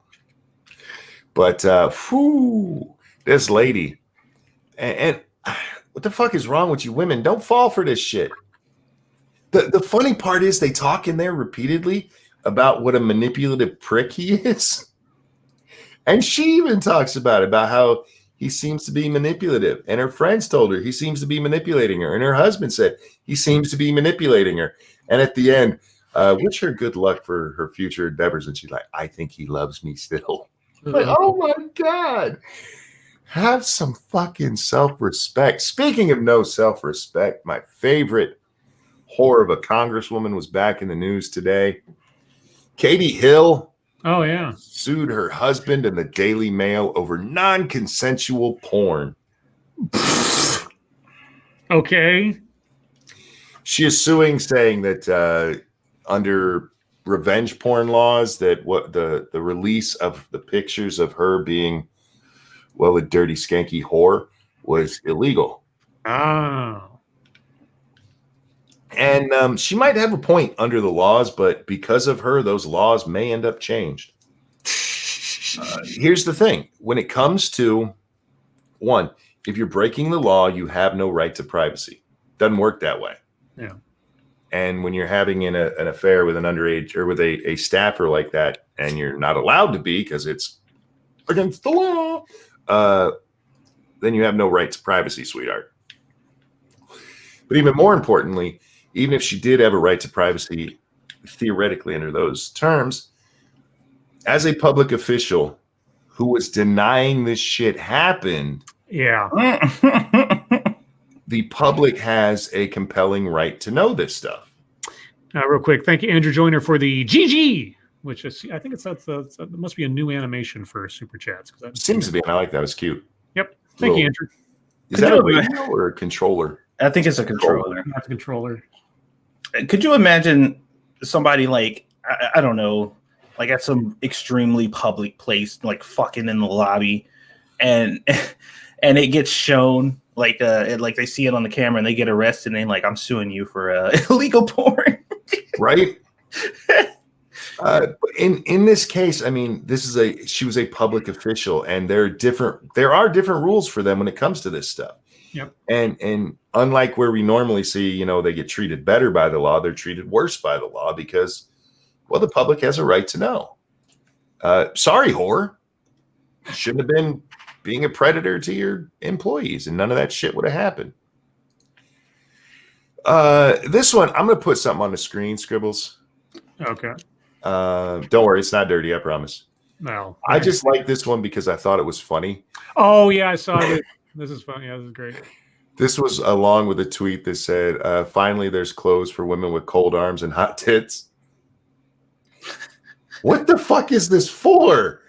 I think it's supposed to be sort of like a sleeved shawl kind of thing, like what you wear over another shirt kind of deal. I think it just looks ridiculous. It does, but I would have to see it on somebody, preferably with nothing else underneath. But It's a turtleneck for chicks with O cups. Right? Oh, yeah, that's right. I just fucking loved it. That poor lady. Stephen Miller, who does he work for again? Oh, I don't know. He's all over the place. I forget where his main home is. But he tweeted out in response to Donald Trump's announcement that if he would have run on this message in the White House speech, he would have won. And I just point out, been saying that for a while now, since before the election. Yep. And finally, I want to finish on this one. This guy named Thought Slime. He is this. I don't want to say anything mean about him because he's a fellow YouTuber and that can get us in trouble. But the Brian Stelter thing from earlier comes to mind, and he's a very liberal guy, and he made a video about Kyle Rittenhouse, and while he can't prove in a court of law that Kyle Rittenhouse is a murderer, he can show that he's pretty sure that Kyle had the intent to murder. Okay. Did he do that by literally not using any of the clips that show the complete opposite of that narrative? In everything we see before there's a single shot fired, Kyle is running away. Every single thing. Every one of them. Not a single video of him like actively being aggressive in any way outside of when he was attacking people who were directly either chasing or attacking him. Like in every shot, even all the shit before, all the stuff afterwards, like everything. Not a second of those clips show what these people are saying, but I mean, they believe it nonetheless. But yeah, so I just made a snarky comment at that moron because he like everybody who says that what I said was wrong, all they respond with is, but you can't prove murder. Like, and he thinks that's an own of some kind, saying that that's all they can say. Like, well, he's on trial for murder. Yeah. Oh, jeez. And there's literally nothing there that shows an intent to murder. So fuck off, you slimy fucking liberal douche. Look, the only way this narrative works is if he showed up with a gun and said, God, I hope some crazy fanatics like try to attack me. I hope they try to kill me. So that way I can shoot them and not have anything to worry about. Like that's the only way. That is the only way that this narrative works. Yeah, his video is just filled with absolute nonsense of making comparisons that don't compare. At one point, he brings up Brendan, whatever the hell his name is, that was just executed. Mm-hmm. He goes, he committed a crime when he was 18 and he got the death penalty. I'm like, can we actually talk about what happened there? Because he wasn't running away from people. He was part of an armed robbery that ended in the murder of a couple of, it was what, 2 people? He lit the car on fire with 2 people in the trunk, one who was still alive at the time.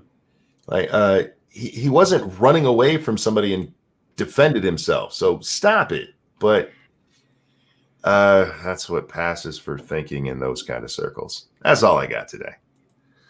Alrighty. Well, that is, I don't know. We got enough time? We got enough time to do a Mad Lib. Sure we do. Let's see. Which one shall we do? Okay. Okay, we only got a couple minutes, so this will just be a us thing as it's very short. So make your words count, gentlemen. I need, Satsu, an adjective. How about grainy? Grainy. Okay. Monkey, I need an adjective.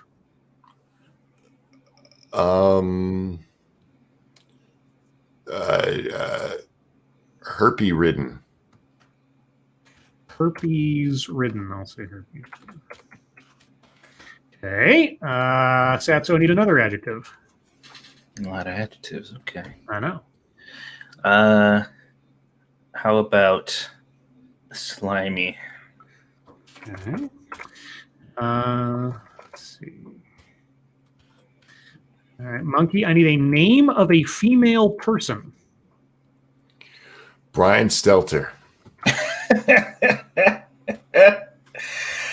Satsu, I need the name of a male person.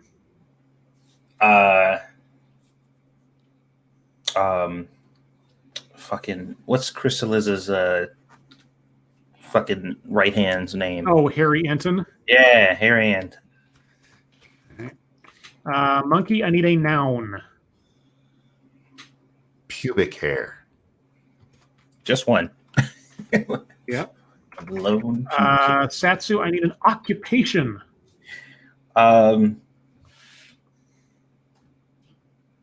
Pubic hair removal specialist.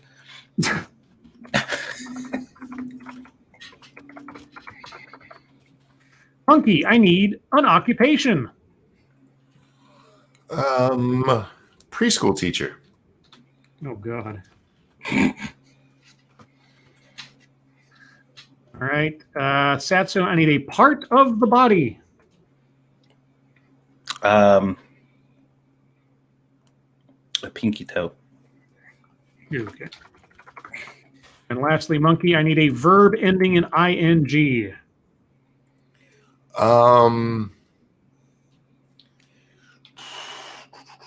Thinking.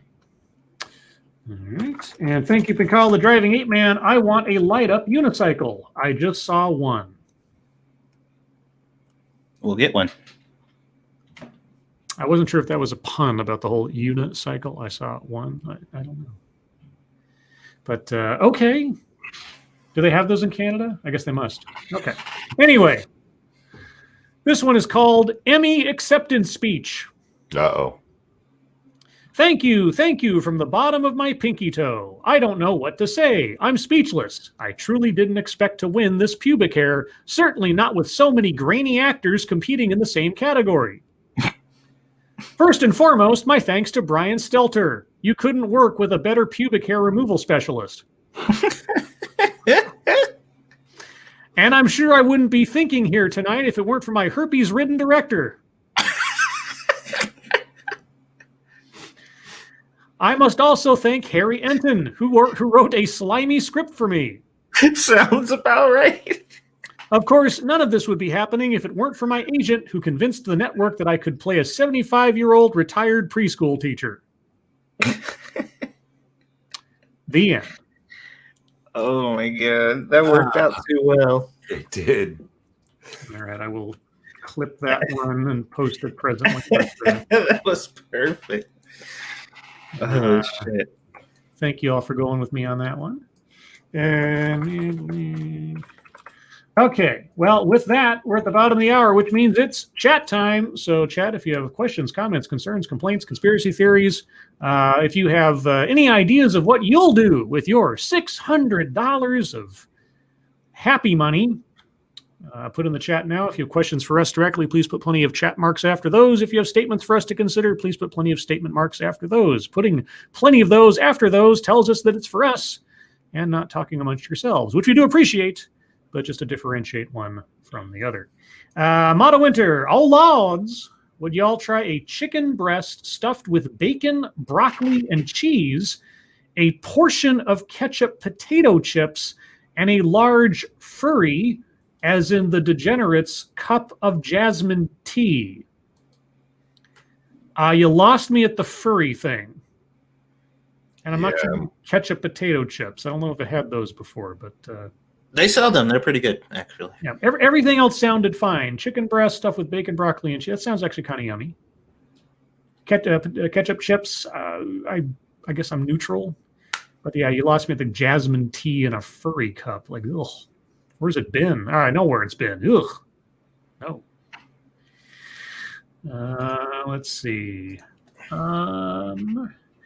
Keeve. Apparently, Keever Dam has become a doctor. Oh, are you like a Jill Biden doctor or a doctor?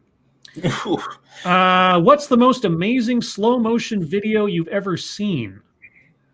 The most amazing. I mean, the first one that comes to mind, and it's probably very common now, but I remember when like really higher resolution slow motion video was a relatively new thing. There was one where somebody popped a water balloon, and the water retained the shape of the balloon for that split second. Mm-hmm. And so I thought that was amazing. And there's at least a couple others with like bullets going through different materials that were really interesting to watch. Those are the ones I remember. There was one where the slow-mo guys, I believe it was, who did the it was like dominoes or something on a trampoline that they jumped onto. Mm-hmm. That one was really cool to watch in slow motion. I can tell you the most stressful one I've seen. There was a little kid at a park, and he was sitting in the lap of one of the girls on the swing, and the other chick was like swinging her ass off, like it looked like she was about to flip over that bitch if she went any stronger than she was. And the kid jumped out of the chick's lap, and from that moment, it went in complete slow motion, and she was coming down full speed at this kid, and she just missed him, and I was like, holy fuck. But the video continued, and she started going back, and the kid turned around and went back the other way, and she just missed him again, but this time she kind of nicked him, and then she went back up, and she started to lose her balance, so she went back down again, and the kid went back, and I'm like, oh no. And she full frontal kicked this kid right in the face, and in slow motion, the kid just flew out of the fucking face. Oh, dude, it was the most stressful thing I've ever watched. I'm just like, no. And I didn't think they were going to actually do it, but I'm like, yep, she's going to hit this motherfucker. There ain't no way. They had 2 near misses. I remember a better one just all of a sudden. I never saw the movie, but there was this Adam Sandler movie where he like had a remote control that controlled the universe or whatever. And there's this one part in the trailer where he's slowing down this lady who's jogging and her breasts are bouncing really slow. And I was like, yeah, that's a good one. Yeah. The hell was the name of that movie? I remember it, but I don't remember the name. Click. That was it. Click. Click, yeah. Yeah, Click. I never saw it. I just saw the preview, and that's the only thing I remember about it, except for the very basic plot. And I think Christopher Walken was in it. Something. Tack Alpaca, have you been expecting anything in the mail for a long time that hasn't come yet? No, I mean, everything that I've ordered for people or what limited stuff I've ordered for myself arrived in time. I was really amazed. The only time that I've had any mail problems at the very beginning of the lockdown, like I ordered some books like right before the lockdown started, and I ordered them. I don't remember the exact date or anything, but let's just say it was the middle of February, and they didn't arrive until the end of April, something like that. But after that, I haven't done much mail order since. I did most of it's just for Christmas stuff, but I haven't had any problems since then. What about you guys? There was only one thing for me that took a very long time to show up for whatever reason, and that was the Manscaped. I bought one of those Manscaped 3.0 things, the razors or whatever, and that fucker, like, it took them a while to ship it first off, and then once it finally shipped, I had a notification because they sent it through the U.S. Postal Service because they fucking apparently hate their customers. And for like 3 days, the fucking thing was on its way status. And after that, I messaged them, and I'm just like, hey, it took you like 5 days to ship. Says 3 days to get here. And then I had to wait like 3 more days after that for it to finally randomly show up. So I'm just like, what the hell is up with that? Everything else I ordered showed up either on time, or Dell, where I got my laptop from, that shit showed up like 4 to 6 days earlier. Like, damn. So I don't know what the fuck was going on with that, but that was the only thing. As for me, no, I can't think of anything. Usually stuff comes when it's supposed to. Chat jump, guys. So if I missed your question, please post again. Check your logic. Has society normalized the term toxic positivity? I've been seeing it quite frequently. Hey, I think I might have been one of the first people to advertise about the existence of that phrase from a TED Excellence several weeks back, or a couple months back now, because there was one about toxic positivity, and I was like, you got to be kidding me. It really is so cliche. You just take the word toxic, put it in front of some relatively benevolent notion, and now you have yourself a TEDx talk. Dom O'Leary, Lawton, if you had to, would you prefer a leg complete with foot grown out of the top of your ats? I'm sorry, what now? ATSE. Is that supposed to be? I don't know. Or an arm with a working hand in place of your cock, but you get to keep one of your balls.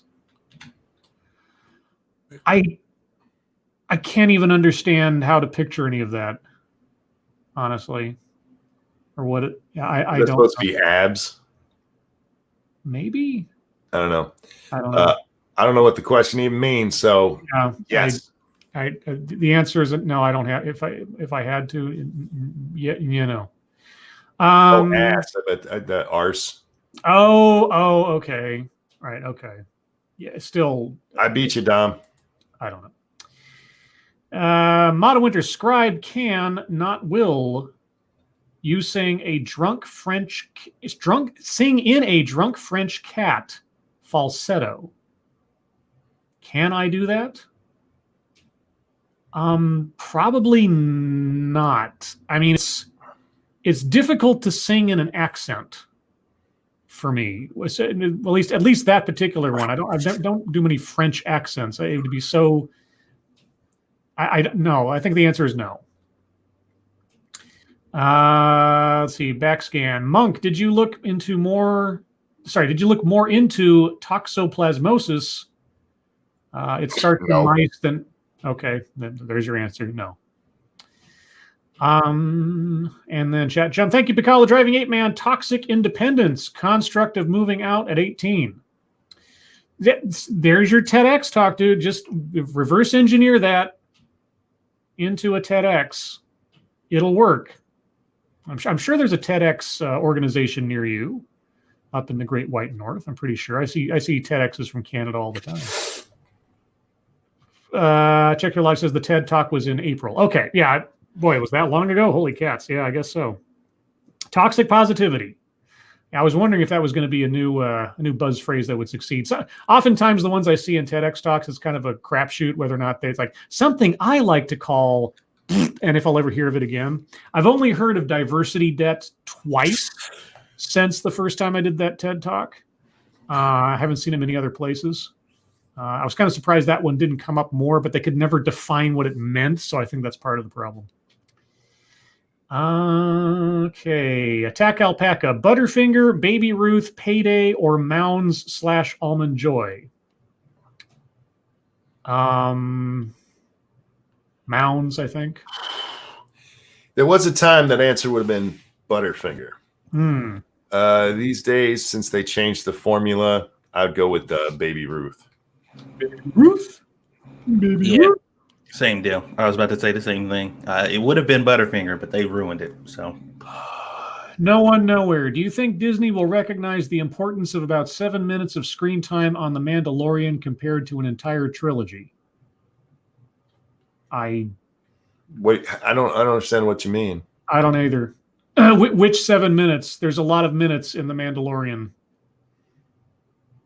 Or are they talking about how that 7 minutes? I'm guessing probably the end of the last episode, which I haven't seen, but I've heard. What kind of stuff goes on.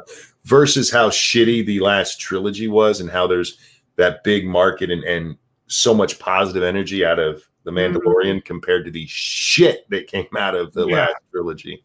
I mean, they don't have to recognize the importance of that last 7 minutes because it all takes place before all that stuff happens. So it's functionally irrelevant.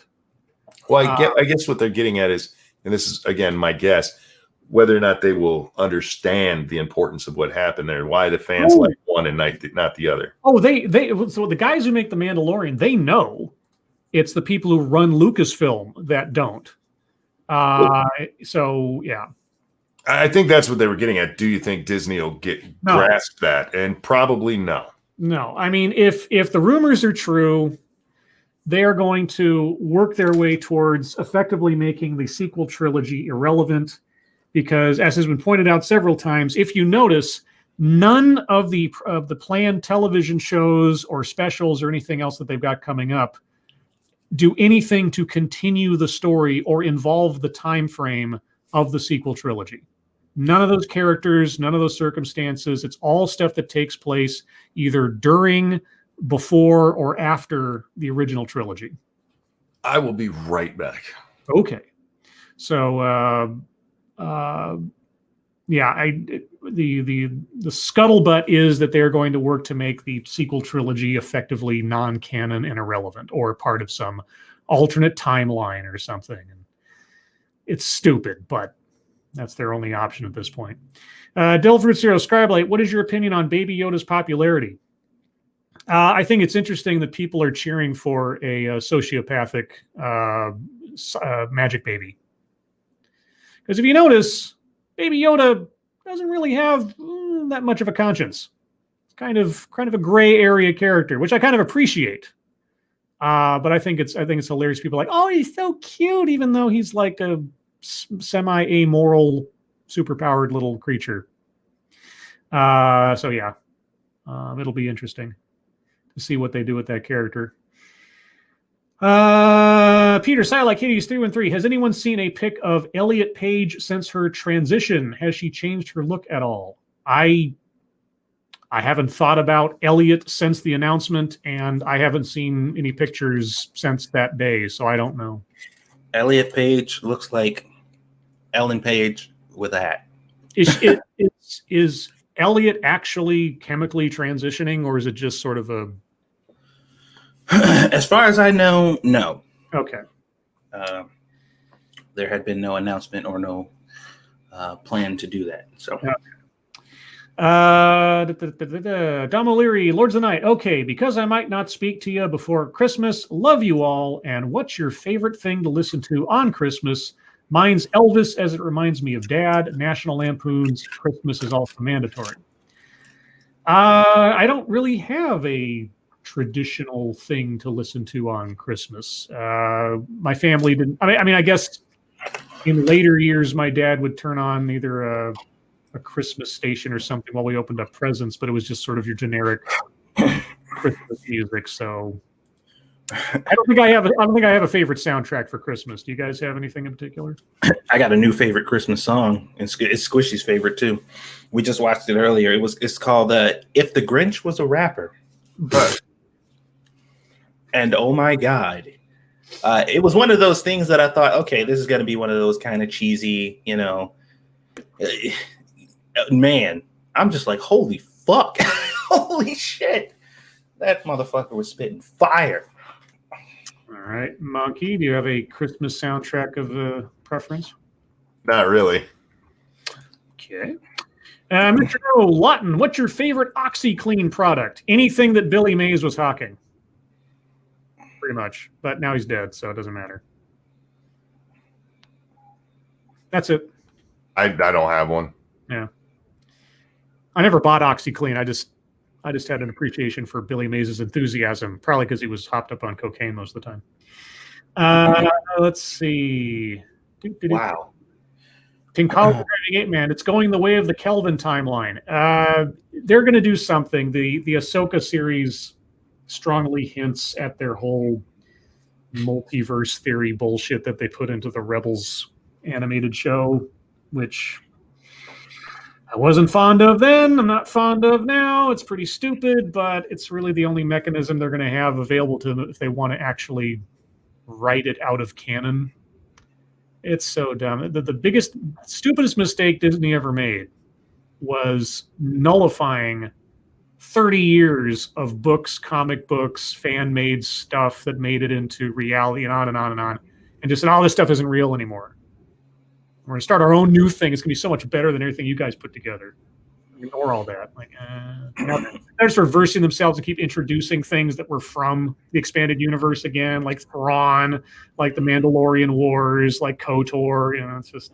Well, the tripped out part is it wouldn't be bad if these people got a hold of, these licenses or whatever and was just like, we want to make something cool out of it, but we want to still respect the license and all that stuff or whatever. It's going to be different from what you're used to, but, we got a passion for it too, so let's give it a shot. But they always come at it from we need to fucking completely stamp out whatever those other people liked. Yeah, like, why do you have to? Why? Why is that necessary? And then you always end up just fucking it up because the whole thing is just made out of spite. Yeah, I mean, why would you want an established IP if not for the built-in fan base? I mean, why would you want to start over from scratch? The only reason you do that is because you have an ideological motive. Yeah, we want to take it away from them and make it our thing. Yeah, and that's what happened there. And it's the dumbest business decision ever when you just want to shit all over an established fan base like they did. And the first salvo was calling everything that came before legends and no longer canon. Because good God, I was for a long time, I was a functional Star Wars historian on stuff that was never in the movies. I know so much about the expanded universe just because I was such a big fan. And then they were like, oh, this isn't real anymore. Like, oh, it really felt like, and then there's one other incident where that kind of hit me that way.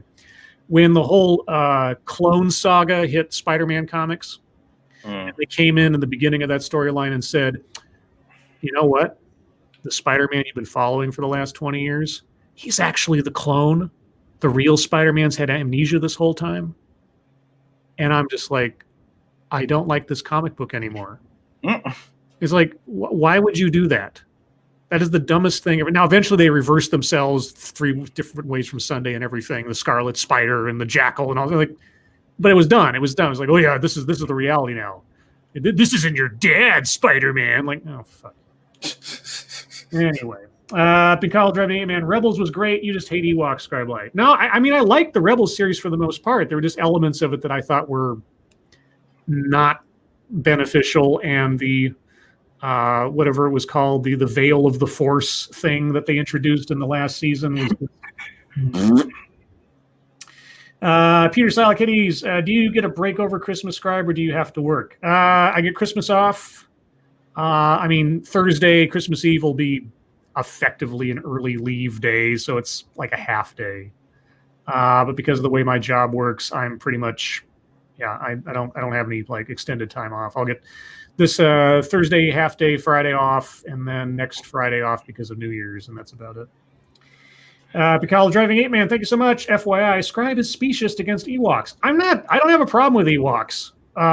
Everybody hates Ewoks and everything else. I thought them fighting the stormtroopers was always dumb in Return of the Jedi, but as characters, I didn't have a problem with them so much. There was some comic relief. You know, the original plan was to have the Empire fighting against a bunch of Wookiees on Chewbacca's home planet.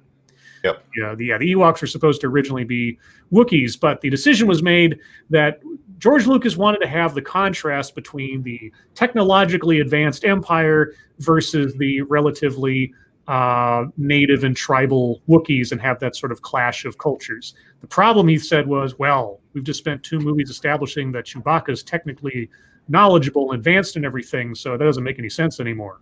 So instead, let's put in these teddy bears. I would have rather seen some warrior Wookiees take down some stormtroopers with some sticks and stuff and some swords, but whatever. Okay, Sarah.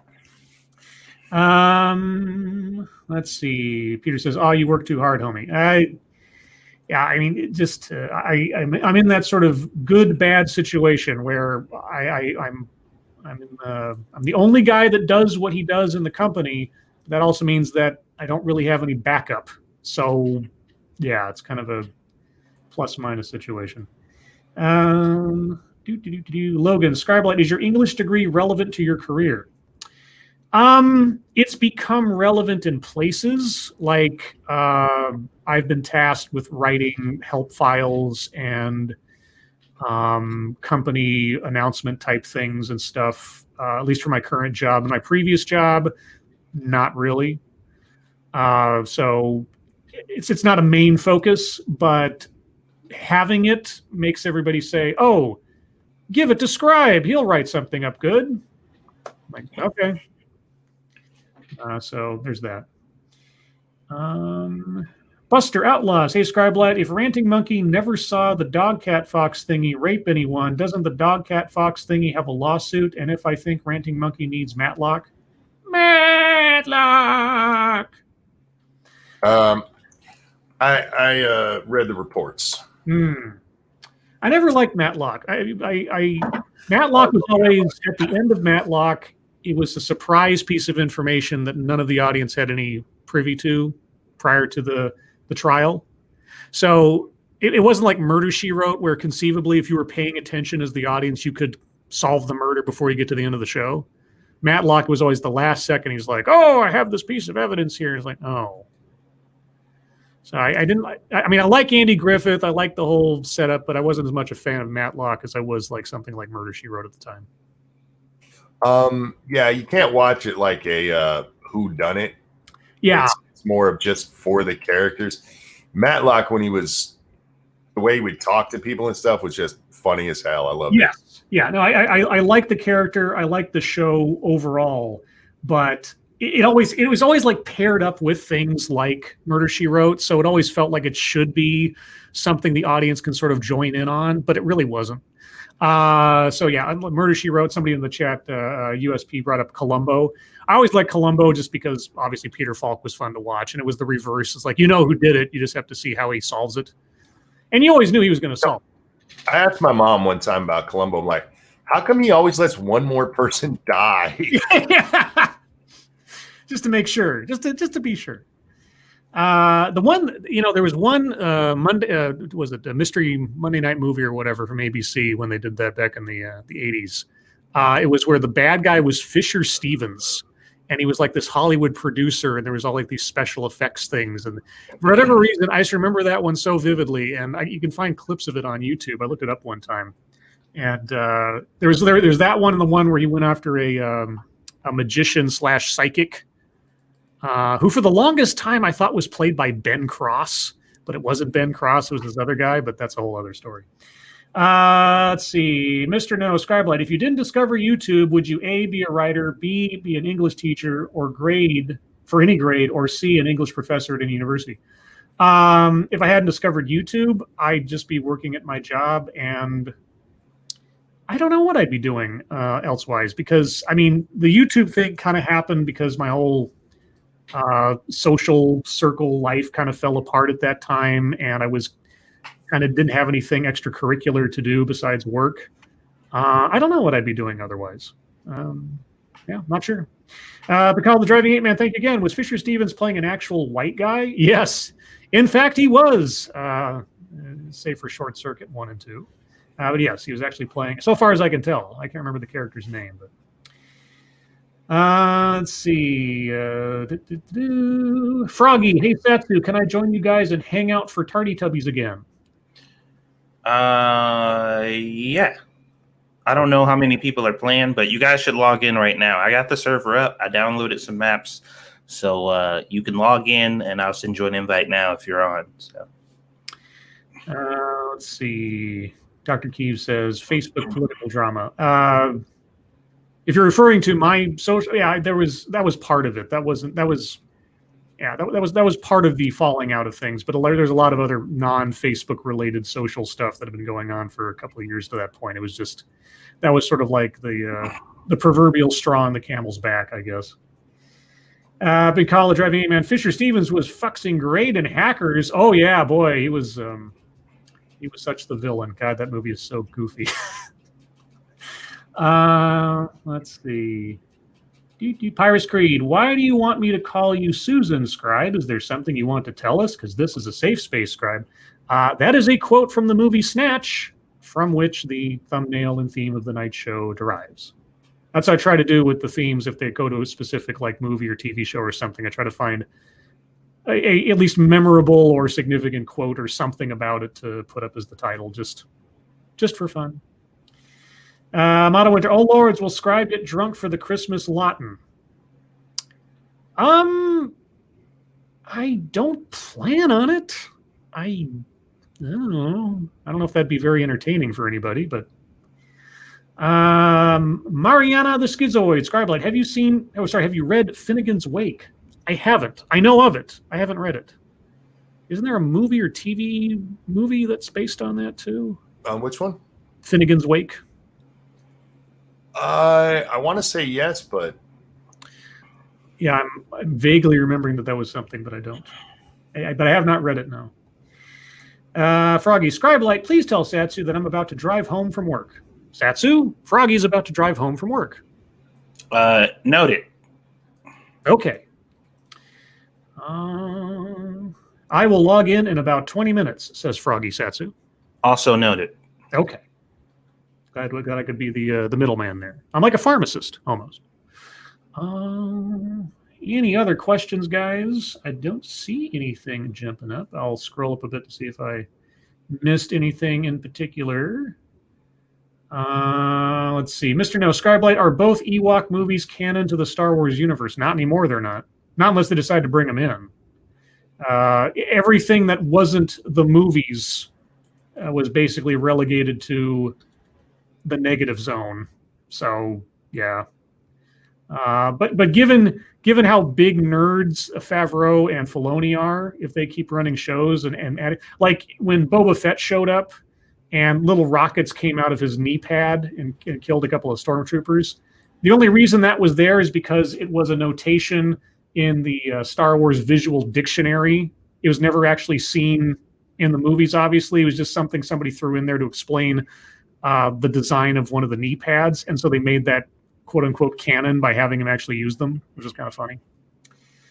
Mariana says, it's a book by James Joyce written in a mix of languages. I tried reading it when I was high once. Okay. Like a bad time to try to read something like that. Yeah, and I'd have a hard time reading it because I only read in one language, and I know a smattering of words in several other languages, but I wouldn't survive. And Jacqueline Duss says, I have the Ewok movies on DVD, A Caravan of Courage, Sindel, and whatever Wilford Brimley was playing, and the Witch, and the big monster on Endor, and all that stuff. The witch who was, I don't know if they ever said that she was using the Force, but you have to assume she was using like the dark side of the Force, I guess. Let's see, anything else? Carlo, do you think the Jedi Knights authors are actually going to sue Disney? The Jedi Knights authors.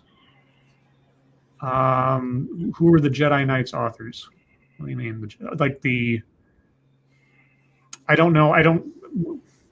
There were a lot of authors that wrote a lot of books about Jedi Knights, so I don't know. I know that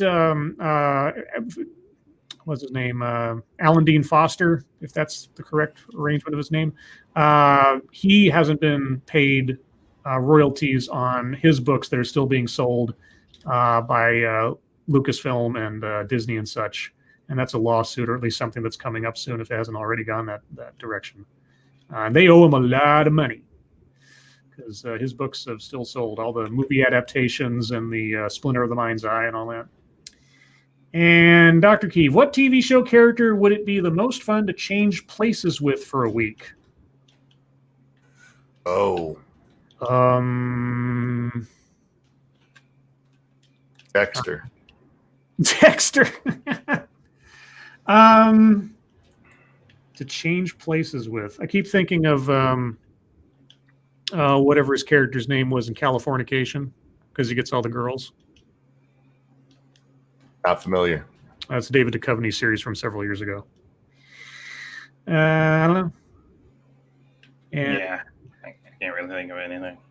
no, there's probably an anime Satsu wants to trade places with. Oh, there's plenty of anime characters I like to trade Yeah. places with. But with that, guys, we are at the top of the hour and thus the end of the show. So everyone, thank you so much for joining us today. You guys really are the best audience in the world. Moderators, thank you for keeping an eye on things, even though our audience is so well behaved. You guys have very little to do. Everyone who donated, thank you so much for your generosity, especially at this time of year and all things considered. I really do appreciate it. It'll all go towards horrible things I'll put into my body, like goldfish crackers and Jack Daniels, as I insulate my brain from probably the next TED Excellence, which will probably be tomorrow. So keep an eye on my Twitter for that. If I do it later or earlier or don't do it at all, I will put a notice up on Twitter ahead of time. So be on the lookout. Monkey and Satsu, you guys are going to be doing some gaming after this, I believe. Yes, we'll be playing some Human Fall Flat. So if you have the game, come and hang out with us. It's a fun time. There's going to be a lot of snow thing stuff for Christmas. So come and hang out. Get the time. And that's over on 2 Cents Plus right after this. You guys got anything planned for tomorrow otherwise? Not planned, no. Yeah, not planned. I forgot to mention I did a Medieval Dynasty stream earlier, showcasing a lot of the new stuff. They've added horses. You can make your own roads. There's a whole bunch of new shit they added on there. It's pretty sweet.